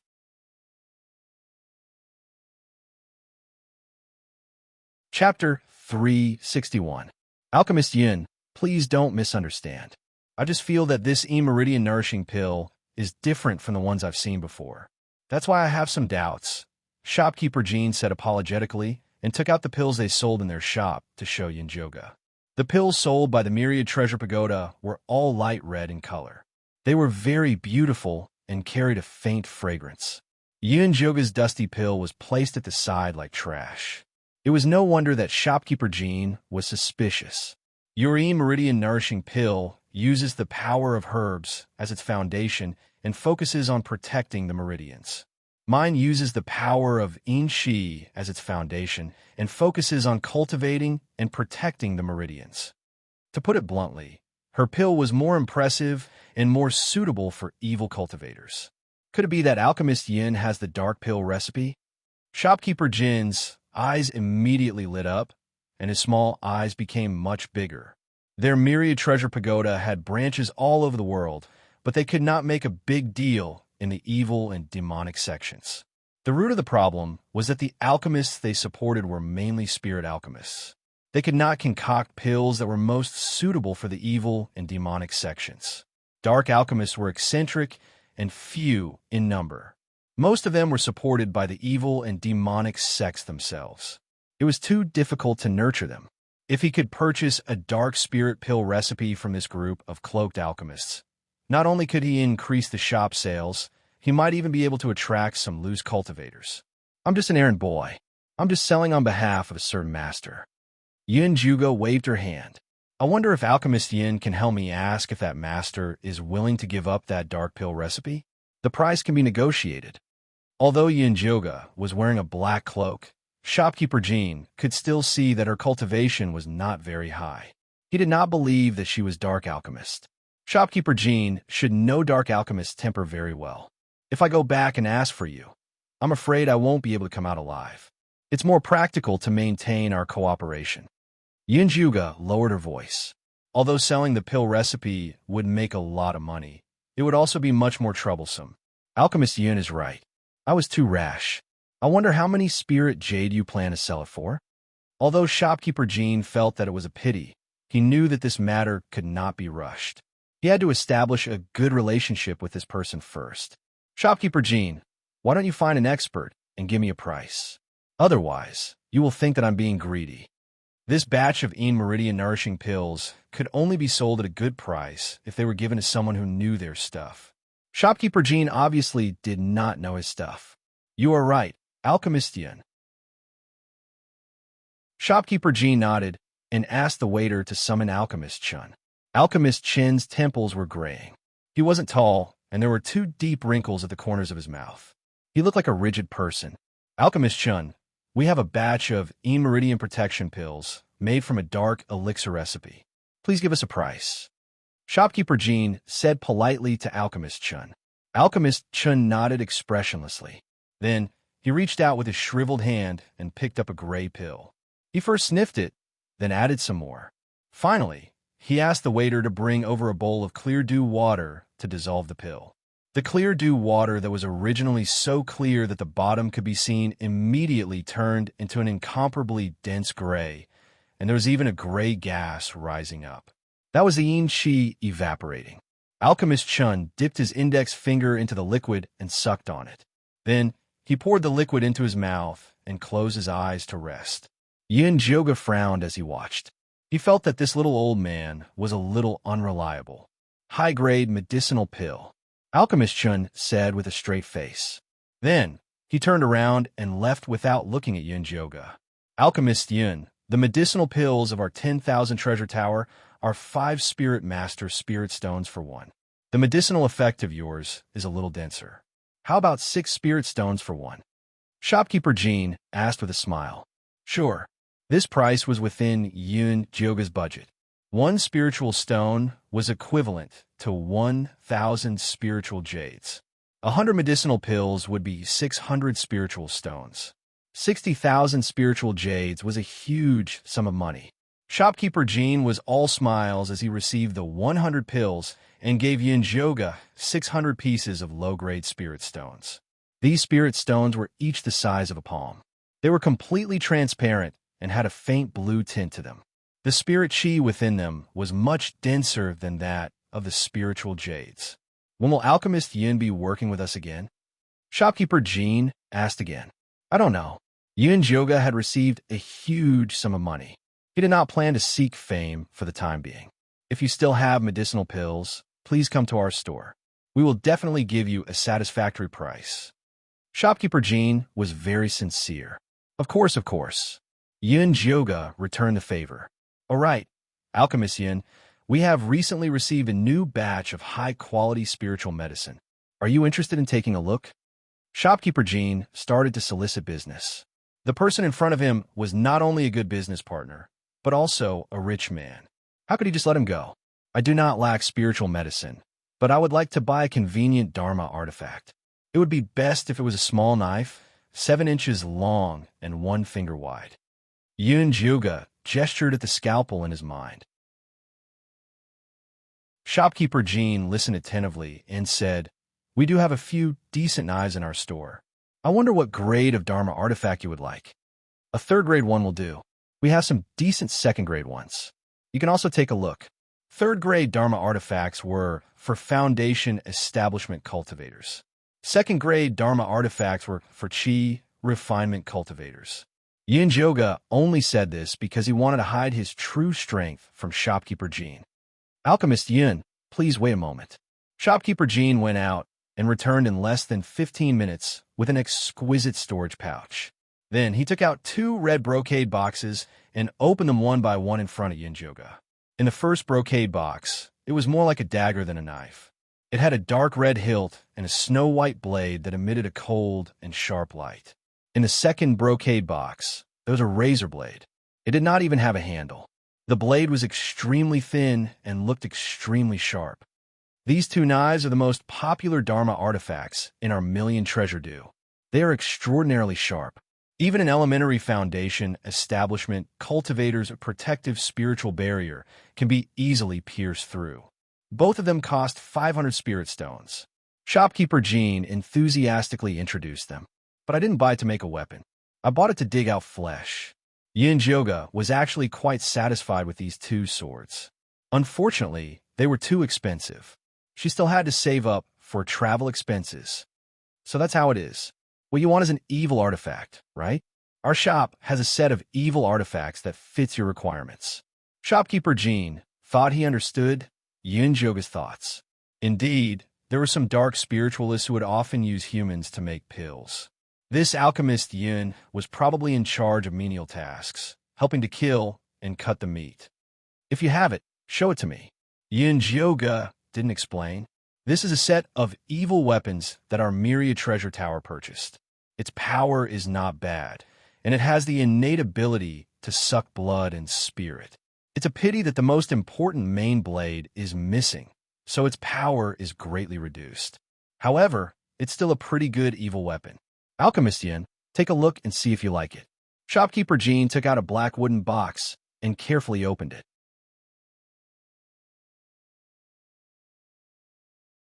Chapter 362. Inside the wooden box were 4 3-inch-long knives. They were not made of gold or iron and had red rust spots on them. One look at them would make anyone feel uncomfortable. Yin Joga, however, felt that they looked familiar, as if they had met before. "The evil weapon you got from Bloodthirst Sect is a set with this one." Zishang whispered into Yin Joga's ear, "Buy it." Yin Joga then remembered the knife evil weapon. Because the evil energy was too heavy and its power was not that great, she did not take it seriously. If she could make it into a set with these 4 knives, she would make a fortune.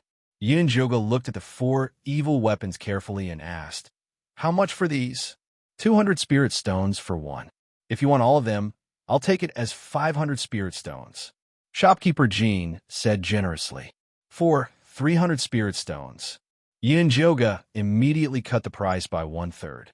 "Alchemist Yin, this is a 3rd grade evil weapon. It has bloodthirst and spirit-devouring abilities. Selling it at this price would be a huge loss for me." Shopkeeper Jean shook his head. "This evil weapon lacks a main knife, and its evil energy is too heavy. I need to spend a lot of effort to nourish it, and I don't even know if I can tame it after nourishing it. 300 spirit stones is also a risk for me." Yin Joga was not afraid that Shopkeeper Jean would not sell it.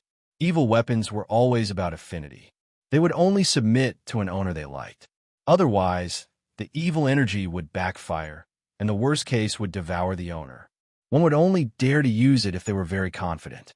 It was like gambling. Alchemist Yin really knows how to talk. All right, I'll treat it as a friend. 300 it is." Shopkeeper Jean made a pained expression. Actually, He had only bought it for 100 spirit stones because the previous owner had already died from the backfire of this incomplete evil weapon. Shopkeeper Jean is indeed straightforward. I'm definitely going to be friends with you. Yin Joga also knew how to say nice things. Let him bring some defensive and flying artifacts. Zishang, who had been silent all this time, reminded Yin Joga. This place was so far from Middle State that relying on spirit travel talismans was too slow. Yin Joga felt that Zishang's words were very reasonable, so he asked Shopkeeper Jean, "Do you have any cheap defensive and flying artifacts?" "There aren't many flying artifacts, but more defensive artifacts. I'll show you a few first." Shopkeeper Jean took out 3 brocade boxes from his storage bag. One was a palm-sized black shield with red defensive runes engraved on its surface. It was as if vines were intertwining around it. The other was a golden bracelet that was similarly engraved with dense runes. Yun Joga tried injecting spirit energy into each of them. The small black shield could be big or small. Its defensive power was very strong, and it could withstand 10 attacks from a Foundation Establishment Cultivator. Its weakness was that its movement speed was very slow, and it was similar to a turtle shell. Once the golden bracelet was activated, it would form a golden protective shield around one's entire body. The only drawback was that it could only withstand 5 attacks from a Foundation Establishment Cultivator. Both defensive artifacts had their own advantages and disadvantages, and both were priced at 200 spirit stones. Lulu artifacts were the box, with their advantages and disadvantages. Hi. She had Zishang by her side to protect her, but the Lu sisters didn't. Every time they encountered danger, Lu Tiana had to activate her Hades Taoist physique. It was such a waste. The flying magic tool was a pair of white wings that could travel 1,000 miles in a day. It didn't consume a lot of spiritual energy and was very practical. It was a pity that it could only be flown by one person. Furthermore, it cost 500 spirit stones, which was completely out of Yun Joga's expectations. Is there anything cheaper? It would be best if it can carry 3 people, Yun Joga asked. This is already the cheapest in the shop. Artifacts that can carry 3 people are priced at least 5,000 spirit stones. Most of them are bought by the sect. Although Shopkeeper Jean said it in a roundabout way, Yun Joga realized she was poor. Buying a car was too far away for her. I'll take this shield. Can it be any cheaper? Yun Joga tried to bargain. This is the latest model. There's no discount. However, considering our friendship, I can use my internal card to give you a 10% discount. That will be 90 spirit stones, Shopkeeper Jean said with a smile. That's right. 10% is fine. How can there be a 10% discount? Yun Joga had seen it in the shop. The latest model didn't have a discount. But since Shopkeeper Jean was talking about the internal price, the price could still be negotiated. All right, 10% is fine. Shopkeeper Jean was easy to talk to. After wrapping up Yun Joga's things, he gave her a thin gold square token with the words Million Treasure Tower engraved on it. This is our Million Treasure Towers VIP token. You can enjoy a 10% discount in any shop. The Myriad Treasure Towers VIP token required one to spend 5,000 spirit stones and above before one had the qualifications to apply for it. Shopkeeper Jean wanted to befriend Yun Joga, so he specially helped her apply. Thank you. Yun Joga put it away unceremoniously and left Myriad Treasure Tower with the things. After Shopkeeper Jean sent Yun Joga off, the shop assistant walked over and said, "Young master is here. He wants you to find him in the sky room." Got it. Shopkeeper Jean hurried to the sky room. He saw a handsome man in his 20s sipping tea. Alchemist Chun stood beside him. Greetings, young master. Shopkeeper Jean bowed respectfully. I heard from old Chun that you just received a batch of Goodine pills. Wanli Mingxian put down his teacup and asked. Yes, young master. Please take a look. Shopkeeper Jean respectfully showed the pills in his hand to Wanli Mingxian. Wanli Mingxian casually poured one into his mouth and chewed it like a bean. Then he said, the Inchi in this pill seems to be from the Inchi cemetery of the Incorpse sect. Could it be that the alchemist master of the Incorpse sect secretly came out to fish for money? Shopkeeper Jean frowned. That didn't seem possible. A powerful alchemist master had a high status in the sect. They were worshipped like ancestors. Why would they covet a mere 600 spirit stones? No matter what his purpose is, we should just take the pills. There is nothing wrong with befriending him, Wanli Mingxian said as he swallowed the pills. Young master is right. Shopkeeper Jean saw his young master eat so casually and felt his heart ache. Young master, you have eaten so many pills. Do you want to find a quiet room to cultivate and meditate? Look at how distressed you are. Don't worry, you'll get your share of spirit stones. The rules of the 1,000 Treasure Tower were very strict. Even if he was the young master, he couldn't casually use the pills. He had to spend spirit stones to buy them. 7 spirit stones for one. That's a total of 700 spirit stones. Thank you for your patronage. Shopkeeper Jean immediately put on a smile. Even his young master couldn't make a loss. 7 spirit stones for one. That's too much. Wanli Mingxian, who was eating happily, almost jumped up. Young master, these are superior grade pills. Old Chen personally appraised them. Shopkeeper Jean felt a bit wronged. If they were placed on the counter, 10 spirit stones for one would be easily sold.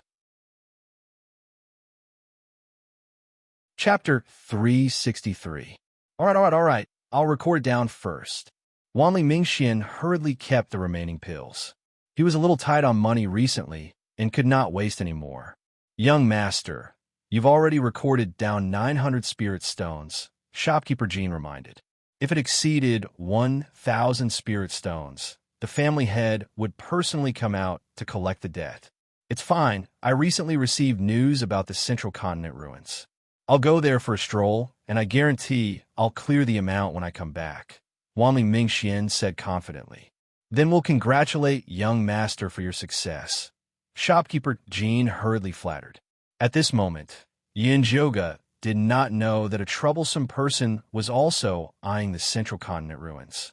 After she left Wan Baolu, she snuck into the noisiest alley in the workshop and started circling around. No need to circle around. No one is following you, Zishang said coldly. This Wan Baolu is not bad. Yin Zhoga thought that Wan Baolu would follow her to search for that so-called Yin Pill master. After all, evil sects were best at cheating others. It's probably useless even if I know. I might as well leave a good impression so that we can meet again in the future. Shopkeeper Jean seemed to be a very sensible person. Then let's have a good stroll and see if we can buy a better demon core for the Lu sisters. Yin Zhoga started strolling excitedly. Zishang followed beside her indifferently. Occasionally, he would find some good things and guide her by them. Yin Zhoga bought a rank 2, 3-eyed demon monkey's demon core and a cheap paper crane before reluctantly leaving the workshop and returning to the cave abode. At this moment, the sky was already slightly bright. The defenses that Zishang set up around the cave abode showed signs of being touched. Needless to say, it was definitely done by Elder Mo Hua and Elder Baigu. They did not dare to make a move at the sect master peak, so they frequently sent their subordinates to harass her. They tried to create an atmosphere where she was being monitored at all times, wanting Yin Zhoga to live in fear and panic. Unfortunately, their wishful thinking was wrong. Yin Zhoga did not care about this small matter at all. After she returned to the cave abode, she took out the evil weapon knife that she obtained from Bloodthirsty Sect. This knife was wider and longer than the other 4, and there were more red rust spots on it. It was obvious that it was the main knife. Yin Zhoga placed the main saber inside, and the other 4 small sabers immediately let out a buzzing sound. After flying together with the main saber into the air, they instantly combined into a foot-long, blood-red saber with a strong, fishy smell. Good saber. Yin Zhoga could tell at a glance that the saber was extraordinary. He had really profited. Be careful. Zishang suddenly pushed Yin Zhoga away. The stool she was sitting on was immediately chopped into pieces by the blood-red evil blade. When the blood-red evil saber missed, it actually refused to give up and tried to attack again, but it was blocked outside by Zishang. What's going on? Yin Zhoga was extremely shocked. It thinks that your cultivation is too low, so it wants to kill you and find a new master. As Zishang spoke, he suddenly stretched out his hand and grabbed the hilt of the evil blade. Then he flicked the blade with his finger. Buzz, buzz, buzz. The evil saber immediately let out a painful groan. The blood on the blade faded significantly, and it looked like it was on the verge of death. How dare you betray your master? Destroy it, Yunjoga said through gritted teeth. The evil saber trembled even more violently, and in a flash, it transformed into 5 small daggers. The leading dagger stood on the table, its tip slightly bent, as though it was apologizing. Sister, I brought you out of that filthy place, bloodthirsty sect, and helped you find your lost brothers and sisters. Is this how you repay me? Yunjoga put her hands on her hips and pointed at the dagger with her right hand as she cursed. My good intentions were wasted, but it was treated as evil. I might as well destroy it. Zishan, do it. The leading main knife trembled even more violently, and the 4 daggers behind it fell to the ground, as though they were begging for mercy. Forget it. Evil weapons are all inhumane. It's fine as long as they are useful. Zishang indeed felt that this set of evil weapons was not bad. They could be psychic with evil, and were much more useful than ordinary Dharma artifacts. Besides, with him by Yunjuga's side, these evil weapons would not be able to do anything. That's true. If you want to compare inhumane, you definitely won't lose to them. Yunjuga nodded approvingly. After all, she had bought it for 300 spirit stones. How could she bear to destroy it? All right, drip your blood to make it your master. Zishang pierced Yunjoga's finger and dripped his blood on the blade of the main knife. The 5 daggers flashed with red light at the same time, and a mental connection was established with Yunjoga. Keep, Yunjoga ordered, and the set of daggers obediently returned to her storage bag. After Yunjoga was done, she took out a communication amulet and sent a message to the Lu sisters. I have the Yao core. See you tomorrow at noon at the same place. The same place was the cave where Yunjoga had helped Lu Mei remove the curse source. Zishang had set up some formations there, and it was very safe. It could be used as a temporary residence for the Lu sisters. The Lu sisters quickly sent a reply, saying that they were waiting for her arrival. The next day, Yunjoga arrived at the cave on time and saw the Lu sisters already waiting for her inside. In just a short 10 days, the Lu sisters had not only reached the 5th chi refining layer, but their mental state had also undergone a large change. Lu Mei-er's face was filled with hostility, and Lu Tian-er's body was covered in a faint ghost chi. This was a characteristic of someone who had killed people to refine their blood. But the biggest change was the cloth puppet corpse sitting on Lu Mei-er's shoulder. Compared to before, it was simply a completely different weapon. The simple red clothes it was wearing had turned into an incomparably exquisite red silk. The sleeves and pants of its clothes were embroidered with exquisite gathering runes. The originally rough cloth puppet's skin had become smooth and delicate, looking like human skin. Its glossy black hair was tied into 2 buns. Its small round face still had a small mouth, but the teeth in its mouth were even sharper. It had already entered the human puppet stage. Where did you go? Yunjoga knit his brows. The 2 sisters didn't hide and instead went out to cause trouble.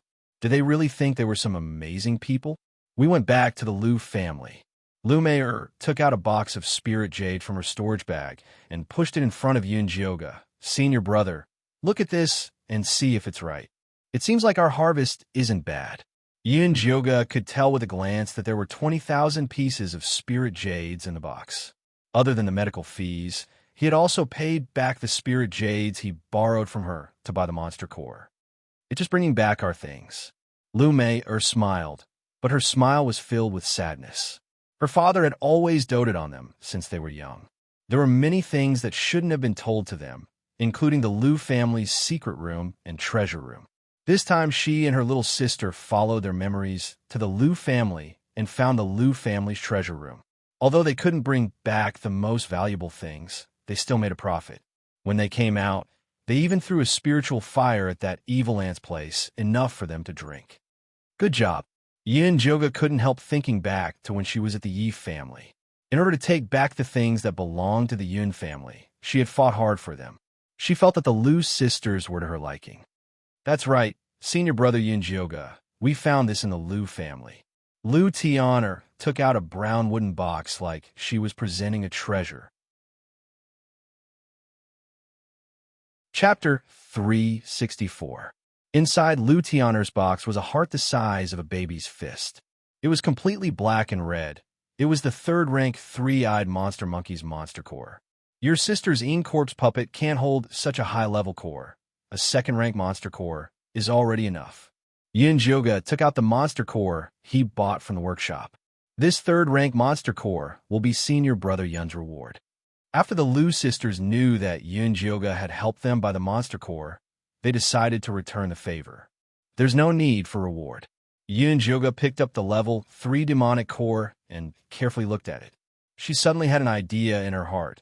I'll refine these 2 demonic cores into twin demonic cores. You 2 sisters can control that puppet corpse together. The Lu sisters had a stunned expression. They had only heard of one person controlling several corpses to increase their battle strength. They had never heard of 2 people controlling it together. Wouldn't that be a mess? This core is too high level. It requires a high degree of concentration and strong spiritual energy. You can't do it alone, but you can do it together. Yunjioga saw that the 2 sisters still didn't understand. So he explained, when you combine, you can double the corpse puppet's power. The weakest one will be at the perfection chi refining realm. When you become more familiar with it, perhaps you can even release a power equivalent to a foundation establishment realm. At that time, it would be very powerful. We want this, we want this. Lu Tianer excitedly shouted. Combining was simply their specialty. We'll trouble senior brother Yunjioga. Please help us refine this. Lu Meier also nodded her head. After taking the spirit stones from the Lu family, she said that she wanted to refine an identical corpse puppet for her little sister. But her little sister insisted on using the spirit stones to increase the puppet's quality. She even vowed that she didn't need the corpse before her 9 netherworld Dao body was used up. She couldn't change her little sister's mind, but her heart still felt guilty. Now that her little sister could also control the corpse puppet, it couldn't be any better. Leave the corpse puppet behind and then guard the outside. I'll help you refine it now. Yunjioga decided to be a good person to the end. He would fulfill the Lu sisters' wish today. Many thanks, senior brother. Lu Tianer excitedly left the corpse puppet behind and pulled her sister to guard the entrance. Yunjioga took off the puppet corpse's clothes and then mixed the fish silk grass and white rubber stone into a transparent liquid. He carefully applied it to the core runes of the puppet corpse. That thick liquid quickly turned into a thin film and clearly imprinted the corpse puppet's core runes on it. The thin film of liquid quickly turned into a layer and imprinted the corpse puppet core runes. You don't understand a woman's friendship. Yunjioga carefully removed the membrane and took out the core runes and placed them elsewhere. Yun of monster. Yunjioga slapped Zishang's hand away and pointed to a corner. Go away. Don't disturb me while I'm refining the core. This was her first attempt, and she could not afford to fail. Yunjioga ignored Zishang's shining eyes and pointed to a corner. Go to the side. Don't disturb me refining the core. This was her first time. She could not fail. Yunjioga ignored his burning gaze and placed the 2 Yao cores, one big and one small, as well as the dark spirit grass and the puppet flower into the small bronze cauldron. A strand of white bone flame the size of a strand of hair pitifully came out of her hand. The spirit energy she had borrowed from Zishang had already been used up. You don't have enough spirit energy? Zishang meaningfully asked. Less nonsense, hurry up and do it. Yunjioga threw herself at Zishang and sat on his waist to ask for more spirit energy. In order to meet Yunjioga's request, Zishang was working very hard. Naturally, his voice was a bit louder. The Lu sisters were standing guard at the entrance. When they heard the movements inside, they couldn't help looking at each other, seeing the sympathy and emotion in each other's eyes. Senior brother Yunjio was too great. In order to help them refine the monster core, he did not hesitate to feed the tiger with his own body. Although that 1,000-year-old corpse was very beautiful, corpses were still corpses. They could be hard and move, but they could not be shot. This made it very painful for the corpses to mate. There was no refreshing feeling at all. It was too pitiful. If there was a chance in the future, they would definitely repay senior brother Yunjio. If Yunjioga, who was fighting in the cave, could hear the Lu sisters' thoughts, she would definitely tell them that it was not bitter at all. It was refreshing in one word. Do you want to do it again? Zishang held Yunjioga in a different position. He let her lean against the wall, and he stood behind her. No need. There's no time, and I have enough spirit energy. Yunjioga gasped for breath. This kind of method of quickly replenishing spirit energy was very rough. Doing it once in a while was fine, but doing it every day would make her fall apart. Although Zishang felt it was a bit of a pity, he still cooperated. Yunjioga quickly put on her clothes and summoned the white bone flame to refine the core. The third-level monster core kept turning in the pill furnace. The special runes of the monster beast appeared in front of Yunjioga. Those blood-red veins that were as thick as a hair were the key to transporting the spirit energy. What she needed to do was to merge the second-level monster core without destroying the veins. Yunjioga controlled the white bone flame to soften the veins of the third-level monster core. Then she gently adjusted it until there was enough space. She used the dark spirit grass and the puppet flower to make the second-level monster core. The third-level monster core had the ability to swallow low-level monster beasts, so it slowly swallowed the other one. In the end, it was only the size of half a baby's fist. But just merging a monster core was not enough. She still needed to carve the same runes as the puppet corpse. Yunjioga carefully placed the core runes into the pill furnace, perfectly imprinting them onto the core. Is it done like this? Zishang asked in an interested voice. We still need to put in the head of the puppet corpse. Yunjioga took out her evil weapon knife and skillfully cut open the head of the puppet corpse. She carefully placed the core in, not stitching it up, leaving it bare. The core is done. You can come in. Yunjioga shouted towards the entrance of the cave. The Lu sisters impatiently walked in. Seeing the twin core in the head of the puppet corpse, they felt that it was very strange. Let's first bind it with blood and then see if it works. Yunjioga said. The Lu sisters dripped a drop of blood on the pill core to recognize it as its master. A scarlet eye appeared on the corpse puppet's bald face, looking very strange. Not bad. There's even a demon eye. Yunjioga never thought it would have this kind of special effect. The three-eyed demon monkey had to cultivate for 100 years before it could open its demon eye. It could predict danger ahead of time, so it was very useful in battle. These two sisters really made a big profit. Wah, elder sister, I can see it so clearly. Lu Tianer excitedly shouted. Let's try to have it attack the earth tusk beast. Lu Meier pointed at the earth tusk that was gnawing on its claws. All right, Lu Tianer happily nodded her head and then began to pour in her spiritual energy. Wait a minute. Yunjioga quickly shouted. Dual cores were not meant to be used like this. It was a pity she came too late. The Lu sisters had already poured large amounts of spiritual energy into the puppet corpse. Ji. The earth tusk 100 meters away was so scared that it dropped the seeds in its hands, immediately turning around and running back into the cave. But the puppet corpse had already disappeared without a trace.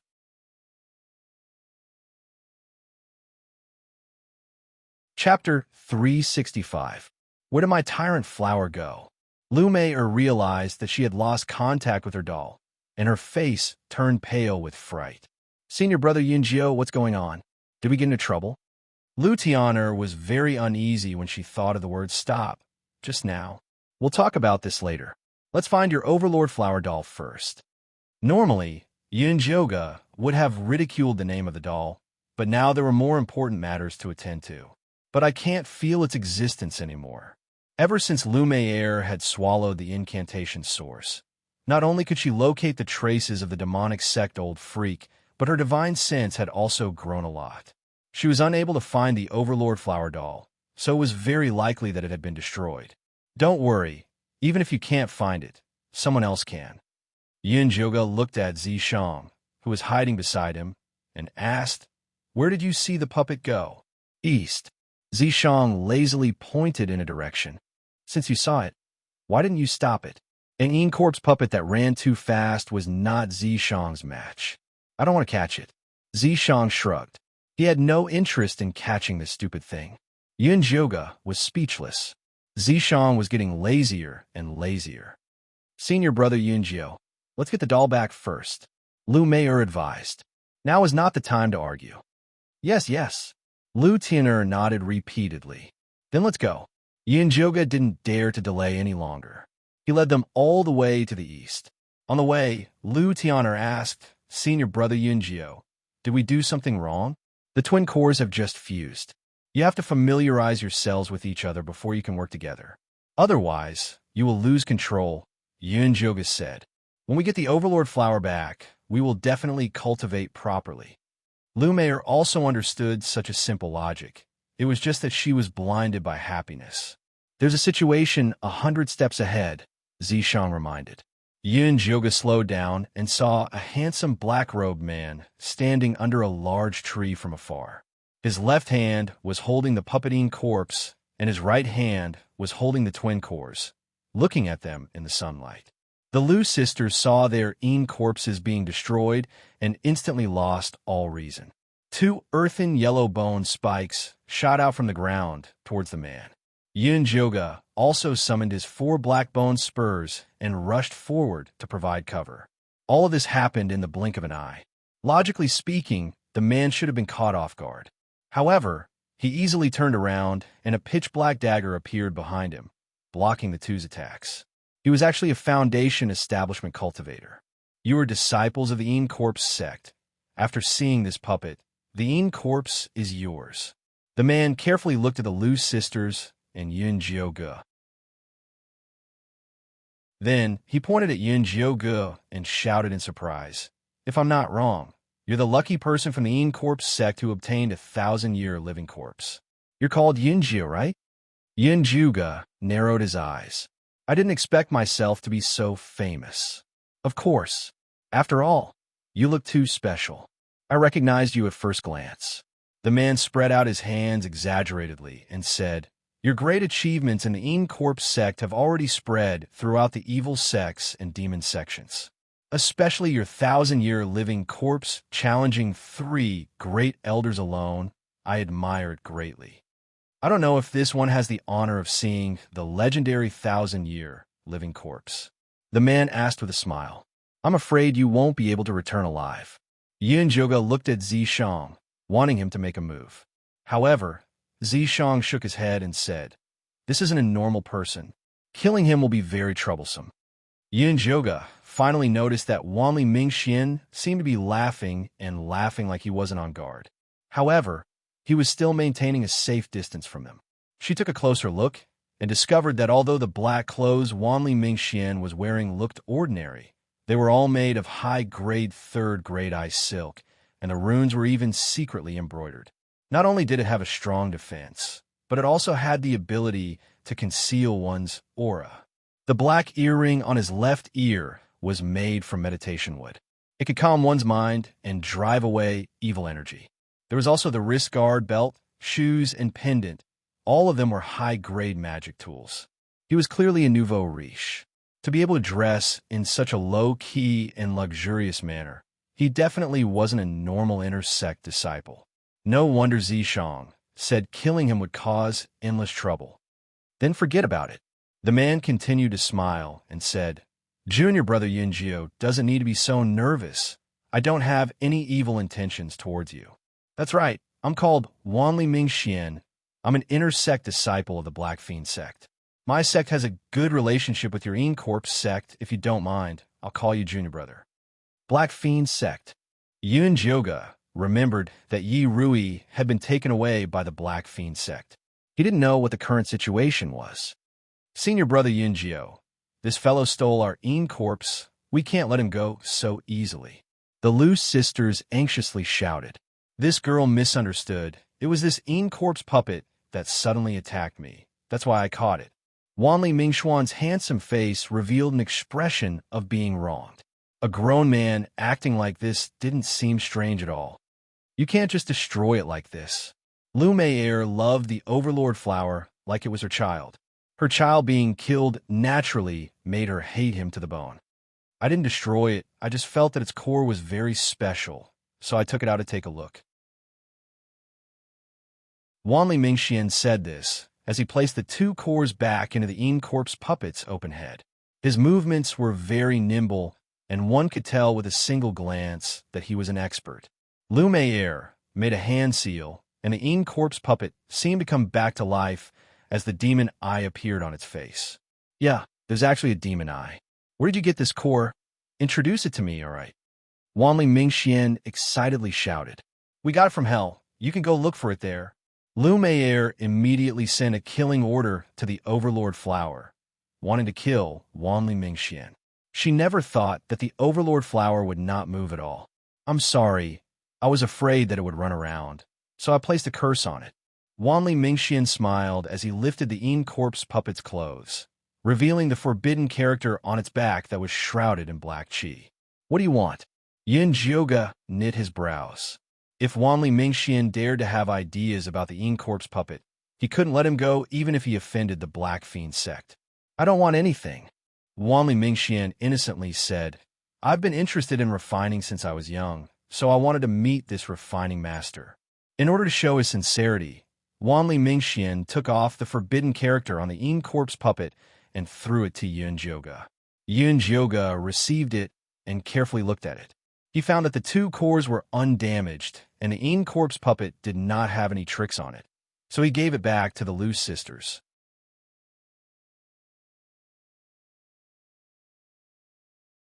Chapter 366. We found these two cores by accident. We don't know who made them. Yin Jioga wasn't stupid enough to admit she made them. All right, if you can find more good stuff like this, come find me. We can discuss the price. I still have things to do, so I'll be leaving first. Mingxian sent a message glyph to Yin Jioga, then waved his hand and left. Senior brother Yin Jio, you're letting him go just like that? Lu Mei'er looked at Mingxuan's back unwillingly. She really wanted to stab him. Anyone who broke their secret deserved to die. What if he goes back and blabbers? Lu Tian clenched the bone spear in her hand. Since senior brother Yin Jio didn't want to fight, they could secretly catch up to him and kill him. This Mingxian is not a normal person. If you see him in the future, you better turn around and leave. Yin Jioga saw the Lu sisters' faces and told them about Mingxuan's luxurious life. When the Lu sisters heard Mingxuan's body was full of treasures, they showed a pitiful expression. If they could rob a fat sheep like this, they'd be rich. An important character like him would have a divine sense seal placed on him by his elders. It can send back information about his situation before his death. If you don't want to face endless pursuit, you should dispel any thoughts that you shouldn't have, Yin Jioga warned. Senior brother Yin Jio, don't worry. We're just thinking about it. We won't do anything stupid. Lu Tian stuck out her tongue and finally gave up. Take this paper crane and shield. After you get used to using the Overlord flower, go to the middle state and see what's going on. We'll meet up there. Yin Jioga still had to go back to Thunder Country, so it wasn't convenient for him to travel with the Lu sisters. Okay, we'll leave as soon as possible. The Lu sisters knew Yin Jioga was in a difficult situation at the Yin Corpse sect, so they decided to go to the middle state as soon as possible to avoid wasting her time. Don't rush, safety first, Yin Jioga reminded. Although the Lu sisters' strength had increased greatly, and they had Lu Tian's 9-held Dao body to protect them, they still couldn't let their guard down. Senior brother Yin Jio, don't worry. We value our lives. All right, can you help me see if this soul shot grass has sprouted? Lu Tian took out the small flower pot. The color of the red soil inside was even darker. Other than the frightened human face, the soul shot grass also had a little neck. How did you use it so fast? Yin Jioga looked up at Lu Tian. If this continued, her netherworld Dao physique would soon be transferred to the soul-shocking grass. Just 2 or 3 times.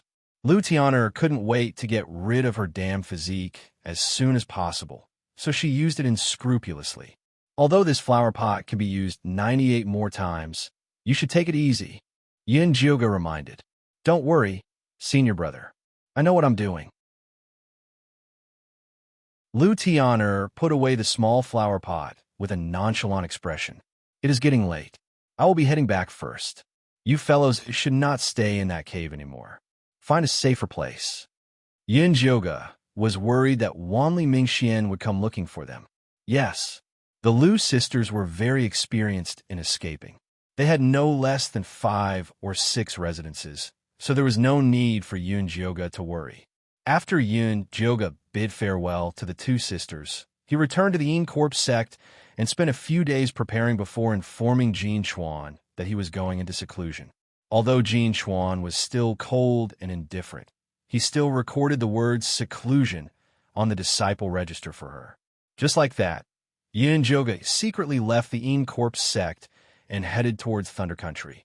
7 days later, at the entrance of Thunder Country's Shangjing City, Yin Jioga covered his corpse-poisoned face and disguised himself as a handsome young master. He waved his fan and walked into the city, heading straight to the entrance of a Yun mansion. The majestic blackboard was still hanging high above, and the 2 words, Yun Mansion, shone brightly. Do you plan to swagger in like this to find Mother Qing? Zishang stood beside Yin Jioga and asked. I'm not that stupid. Yin Jioga came back this time to take a look. If he had nothing to do, he would secretly leave a letter for Mother Qing before going to find you. At this moment, the door of the Yun mansion creaked. A little over 7 years old, wearing a golden crown and a brocade robe, with a round head and chubby head, walked out from inside with his head held high. Behind him was a large group of servants, and Pearl was among them. She was carrying a heavy food container as she followed behind the group. Her expression was haggard, and her eyebrows were full of worry. She was not as carefree as she was when Yun Jioga was around. She was cute, and she was wearing the green robe of a third-rank servant girl. Walk faster.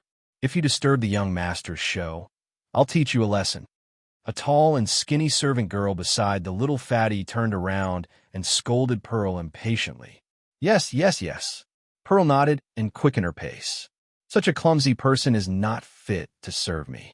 The little fatty pouted unhappily. Young master, please bear with it for now. No matter what, Pearl is a servant left behind by Mother Qing. You can't do anything to her now, but when you have the chance, you must send her far away. The short and fat servant girl advised in a low voice. But that Mother Qing is just a servant. She really thinks she's half the owner of the Yun mansion. She's always pointing fingers at my father. I'll kill her one day. The little fatty's round face flashed with a fierce light. It was obvious that he was not joking. Young master, there's no need to bother with a servant. Just bear with it. The short and fat servant girl coaxed the little fatty into the Yun mansion's gorgeous carriage. Then, she arranged for the other servants to get on. Pearl was scolded by her again. Finally, she was shoved together with a group of rough servant girls.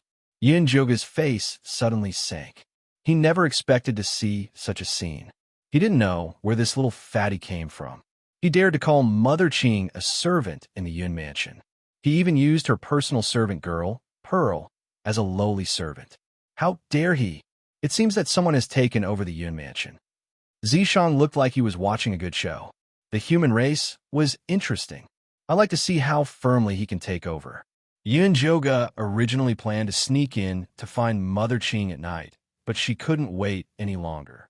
Most of the servants in the Yun mansion were ordinary people. She directly hid her figure and walked in with Zishang. After not seeing each other for more than 2 years, there were many servants in the Yun mansion.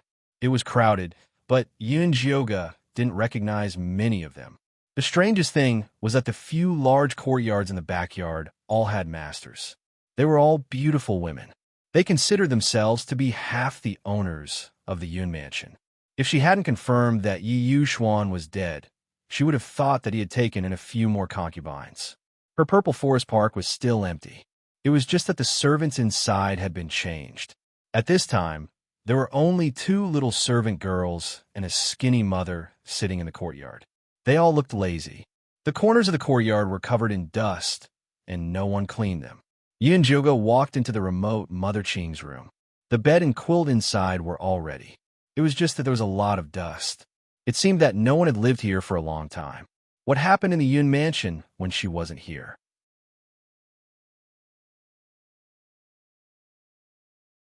Chapter 367. What are you doing? There's so much dust in the yard, and no one cleans it. Let's see how you explain this to eldest miss when she comes back. A familiar voice sounded in the yard. Yun Joga stood outside the window and saw it was Udai. The little girl had grown into a slender and elegant young lady. She wore an old green robe and looked extremely beautiful. She was already at body refinement realm level 9. You're being wronged, Miss Yudi. We clean the yard every day, but we only have so many people. We have to go out and help the people in sprinkling yard from time to time. We really can't take care of it all, the skinny mother complained. That's right. Eldest miss hasn't come back in 2 years. Who knows when she'll come back? It's useless even if she comes back. This Yun manor already belongs to eldest young master. The two servant girls also muttered. What nonsense are you saying? Yun manor will always belong to our eldest Mississippi. Udai was so angry her face turned red.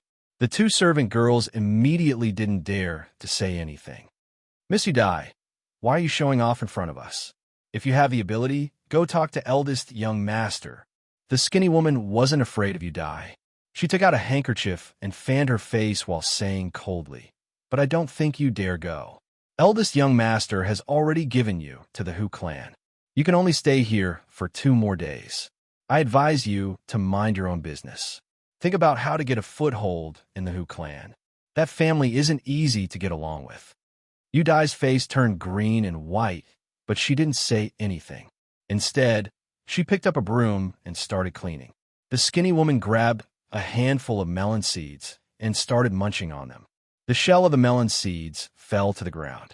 Clearly, she wanted to make things difficult for Udai. Yun Joga's face darkened. She didn't think that in the 2 years she left, Yun Manor would be occupied by a group of outsiders. Moreover, he bullied her people so blatantly, as if she was dead. Should we kill these bastards? Zishang suggested out of goodwill when he sensed Yun Joga's anger. Yun Joga calmed down instead. No rush. Let me figure things out first. Before she left, she had asked Wan Ziang and Bai Songling to look after Yun Manor. With their temperament, they shouldn't be watching Mother Qing and the others get bullied. There must be another reason. Yun Joga quietly left Yun Manor and came to Wan Ziang's residence. There was a musty smell when he opened the door. The room was empty and dusty. She went out to ask around and found out that Wan Ziang had already left Thunder Country to travel around the various countries. Bai Songling returned to the Bai family and became a general, responsible for guarding the border. However, what shocked her the most was that the one who ascended the throne was actually noble consort Shi, with the title of Empress Shi. The former crown prince, Dongfang Ke, went to the Purple Cloud sect and became the last disciple of the Golden Core elder, Yuan Hua. The status of the emperor of a small country was naturally not comparable to that of the last disciple of a Jin Dan stage elder. Yun Joga should be happy for Dongfang Ke's grand plans, but when she thought of the messy Yun family, she could not bring herself to be happy. At night, she finally found out Mother Qing's whereabouts. It turned out that Empress, she had brought her into the palace to recuperate. Shall we go in and have a look? Zishang asked. There are experts in the palace. I can't get in. The imperial palace was not like the residence of Yun. There were still a few experts. Her shallow invisibility skills were useless. I'm here. What's there to be afraid of? Zishang glanced sideways at her. Then I'll rely on you. This was what Yun Joga was waiting for. Zishang drew an invisibility talisman for Yun Joga. He took her to avoid the imperial dragon Qi and sneaked into the back palace. Mother Qing was placed in the side hall of Jinsho Palace. 2 palace maids were in charge of serving and guarding her. At this moment, the 2 palace maids were chatting and laughing as they embroidered pouches under the window. Mother Qing sat at the side in a daze. Her complexion looked good, and her clothes were clean. She did not look like she had been mistreated. Yun Juga blew into the room. The two palace maids' eyes rolled back, and they softly fell to the ground. Who? Mother Qing turned her head, her sunken eyes revealing a fierce glint. It's me. Yun Juga appeared in front of Mother Qing. Eldest Miss. Although Yun Juga had disguised herself as a man, Mother Qing still recognized her at a glance. She immediately stood up in excitement. What exactly happened in the residence? Who are those people who moved in? Yun Juga sat down on a chair. Mother Qing sighed and said, "They are people from the side branch of the Yun family. There were still a few cousins in the old master's generation, and they had been obediently guarding the ancestral hall in the village all these years. After Empress Shi ascended to the throne, she said that eldest miss was a girl and did not have any children. Thus, she personally ordered Yun Yinbin, who was from the side branch of the Yun family, to come over to support the facade. Empress Shi." Yun Jyoga's eyes darkened. Something as important as adopting a son hadn't even been approved by her, but Empress Shi had hurriedly helped her. She was deliberately supporting a puppet to dominate the Yun family's assets. "Eldest miss, this old servant is useless. I couldn't help you guard the family well." Mother Qing's tears flowed down her face. When Yun Yinbin had first arrived, he had been well-educated and reasonable. He had also been very respectful to the old servants. After gaining power, he had married a few wives and concubines, supported them, and interfered in the management of the backyard. He had found all kinds of excuses to get the old servants out. Even Elder Hua had been sent elsewhere. You don't have to blame yourself. It's not your fault. No matter how much she respected Mother Qing, she was just a servant. It was impossible for her to withstand the pressure of Empress Shi. "Eldest miss, what should we do now?" Mother Qing asked with a frown. Yun Yinbin's surname was Yun too. It wouldn't be easy to get him out. You don't have to worry about this. Have a good rest. Don't tell anyone that I was here, lest we alert the enemy, Yun Jyoga instructed. "Yes, I understand." Mother Qing nodded repeatedly. Yun Jyoga left the side hall of Jinxiu Palace and looked at the Palace of Heavenly Purity from afar. That was Empress Shi's residence. "What do you plan to do?" Zishang asked.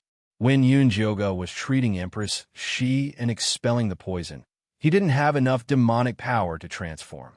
Although he was either sleeping or cultivating in the imprint most of the time, he knew that Yun Jyoga and Empress Shi had a good relationship.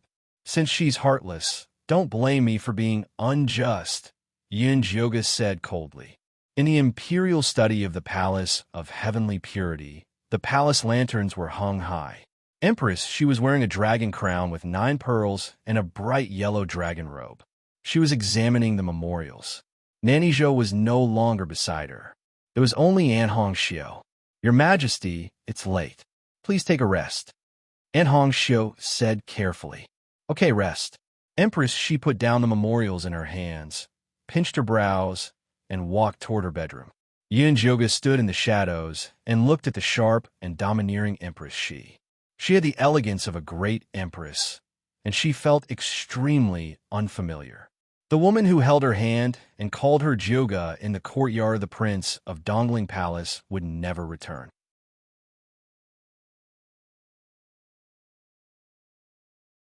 Chapter 368. Yun Jyoga watched as Empress She walked into her bedroom. "Aren't you going to settle the score with her?" Zishang's handsome face flickered in the shadows. Only his gray eyes were focused on Yun Jyoga. "It's useless. She's not the only one who wants to take over the Yun family." Yun Jyoga looked sad. So what if she killed Empress Shi? As long as she wasn't guarding the Yun family, the next empress would do the same. She couldn't change the fact that greed clouded people's minds. If that's the case, why don't you dissolve the Yun family and let your people have a good home? Zishang said softly. Yun Jyoga would go further in the future. There was no need to keep these things holding her back. Yun Jyoga was a little stunned. Mother Qing and Elder Hua had been bullied by Yi Yuxuan when they were with their mother. Then, she was bullied by Empress Shi again. She had been suffering with the Yun family for most of her life. You're right. After Mother Qing and the others are settled, let them do whatever they want. She had already taken away all the valuable things in the Yun family. What was left was just the old house and some shops. The silver was worthless in her eyes. It didn't matter if they were given to the side branches of the Yun family. It's not suitable for you to do this. Why don't you go to Yiyu? Aren't you going to give Yi Yunji to him? Zishang said patiently. Yin Jioga nodded. You're right. Let's go. After leaving the palace, Yin Jioga and Zishang went to the shadowland of the Yi family. The sky was bright. Golden sunlight shone on the mountaintop. The empty valley in front of them was silent. There were rows of tombstones on the desolate yellow slope. The tombstones at the top were the ancestors of the Yi family. At the bottom was a row of new tombstones. They were the tombstones left behind after the Yi family was exterminated. The Shadowland was under the tombstones of the ancestors. Yun Jioga followed the clues left by Yi Yu and walked to the tallest tombstone in the middle. Excuse me. Yun Jioga cupped her hands and bowed. Then, she grabbed the tombstone and twisted it 3 times. With a soft hum, the ground beneath her feet became empty, and she fell straight down. Zishang followed unhurriedly. They landed in an empty cave with Yun Jioga in his arms. Above the cave was a row of stalactites that emitted a beautiful light. There was a pitch-black hole in front of him. It looked like the gaping mouth of a monster, and a gust of cold wind blew out of it. This place is interesting. Zishang glanced at the cave entrance and pulled Yun Jioga's hand. Jioga, Yun, is there a need to be so serious? She was going to see her little friend, Yiyu. It was not like she was going to enter some deadly zone, so what danger could there be? There's nothing wrong with being cautious. Zishang gripped Yun Jioga's hand tightly and refused to let go. All right. Yun Jioga stopped resisting and followed Zishang into the pitch-black cave. Yun Jioga was drowned in darkness the moment he took a step inside. There was no sound at all. It was as if he'd been deprived of his sense of sight and smell. If not for the warmth coming from the purple sea sword, Yun Jioga would not have known where he was. The Shadowland is so well hidden. Why didn't the Yi family escape here when they were exterminated? Yun Jioga asked Zishang, but she found her voice swallowed by the darkness. She squeezed Zishang's hand and tried to send a voice transmission to him, but she found her 5 senses were sealed. She couldn't even send a voice transmission. This was too strange. Yun Jioga stopped and reached for her storage bag. She wanted to take out a bone spear to protect herself, but she found that she had lost contact with the storage bag. It felt like she was a blind ghost. She couldn't touch anything. She couldn't see anything. It made her tremble from the bottom of her heart. Yun Jioga panicked. She tugged at Zishang's hand and asked him to take her away from this place. She didn't expect Zishang to let go of her hand. Sounds of fighting could be heard in the darkness. Zishang, where are you? Yun Jioga waved her hands to help, but she couldn't touch anything. Fortunately, not long after, Zishang took her hand again and walked outside. When the light from the stalactite entered Yun Jioga's eyes, she was so excited that she almost cried. What kind of place is this Shadowland? Yun Jioga turned to look at Zishang. She saw that he was carrying someone on his shoulder. His hair was messy. His clothes were old and tattered. His body was as thin as a stick. It looked like he could be blown away by a gust of wind. Yun Jioga moved the person's messy hair aside and saw a pale face. Although his cheeks were thin, his facial features were still very beautiful. The most eye-catching feature was a red mole between his eyebrows. It was Yiyu. How did he become like this? Yun Jioga was shocked. He's been in there for too long. His body is too weak. Let him rest for a while. Zishang threw Yiyu to the ground. Be gentle. Yun Jioga was afraid that Yiyu would fall apart. She quickly squatted down to examine him. She found that Yiyu had reached the cultivation level of a spirit master. However, his body condition was terrible. Not only was he severely dehydrated, but he also showed signs of malnutrition. Although foundation-building cultivators could not eat, not eating for a long time was still a huge burden on the body. Yun Jioga took out a few bottles of blood-replenishing pills from his storage bag and poured them into Yiyu's mouth. Yiyu's throat moved, and he swallowed them all. However, there were still no signs of him waking up. His body is fine. Why won't he wake up? Yunjioga checked Yu's pulse again. He confirmed that his body had completely recovered under the nourishment of the pills. He should wake up soon. His consciousness is sealed. If we want to wake him up, we have to wake him up. Zishang said. Then what do we do? Yunjioga thought of the dark and gloomy place where all 5 senses were sealed. It was enough to drive a person crazy. Use the blood relationship to wake him up. Zishang's answer was simple and powerful. But Yi Yunji has already become a zombie. She was already dead. Was blood relationship still useful?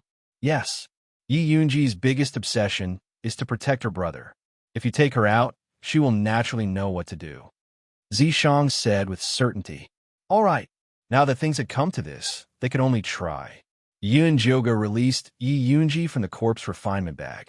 The white-haired and ugly Yi Yunji, dressed in a black dress, stood quietly in front of them. Whether you can wake up or not depends on you. Yunjioga said. Yi Yunji's expression was wooden. Her eyes were empty. There was no reaction. Yunjioga tried to place Yi Yunji's right hand on Yu's forehead. The seal on Yi Yunji's arm was unlocked. The Graying spirit chi slowly entered Yu's forehead from her fingers. Yu frowned in his coma. The veins on his temples bulged. He looked like he was in great pain.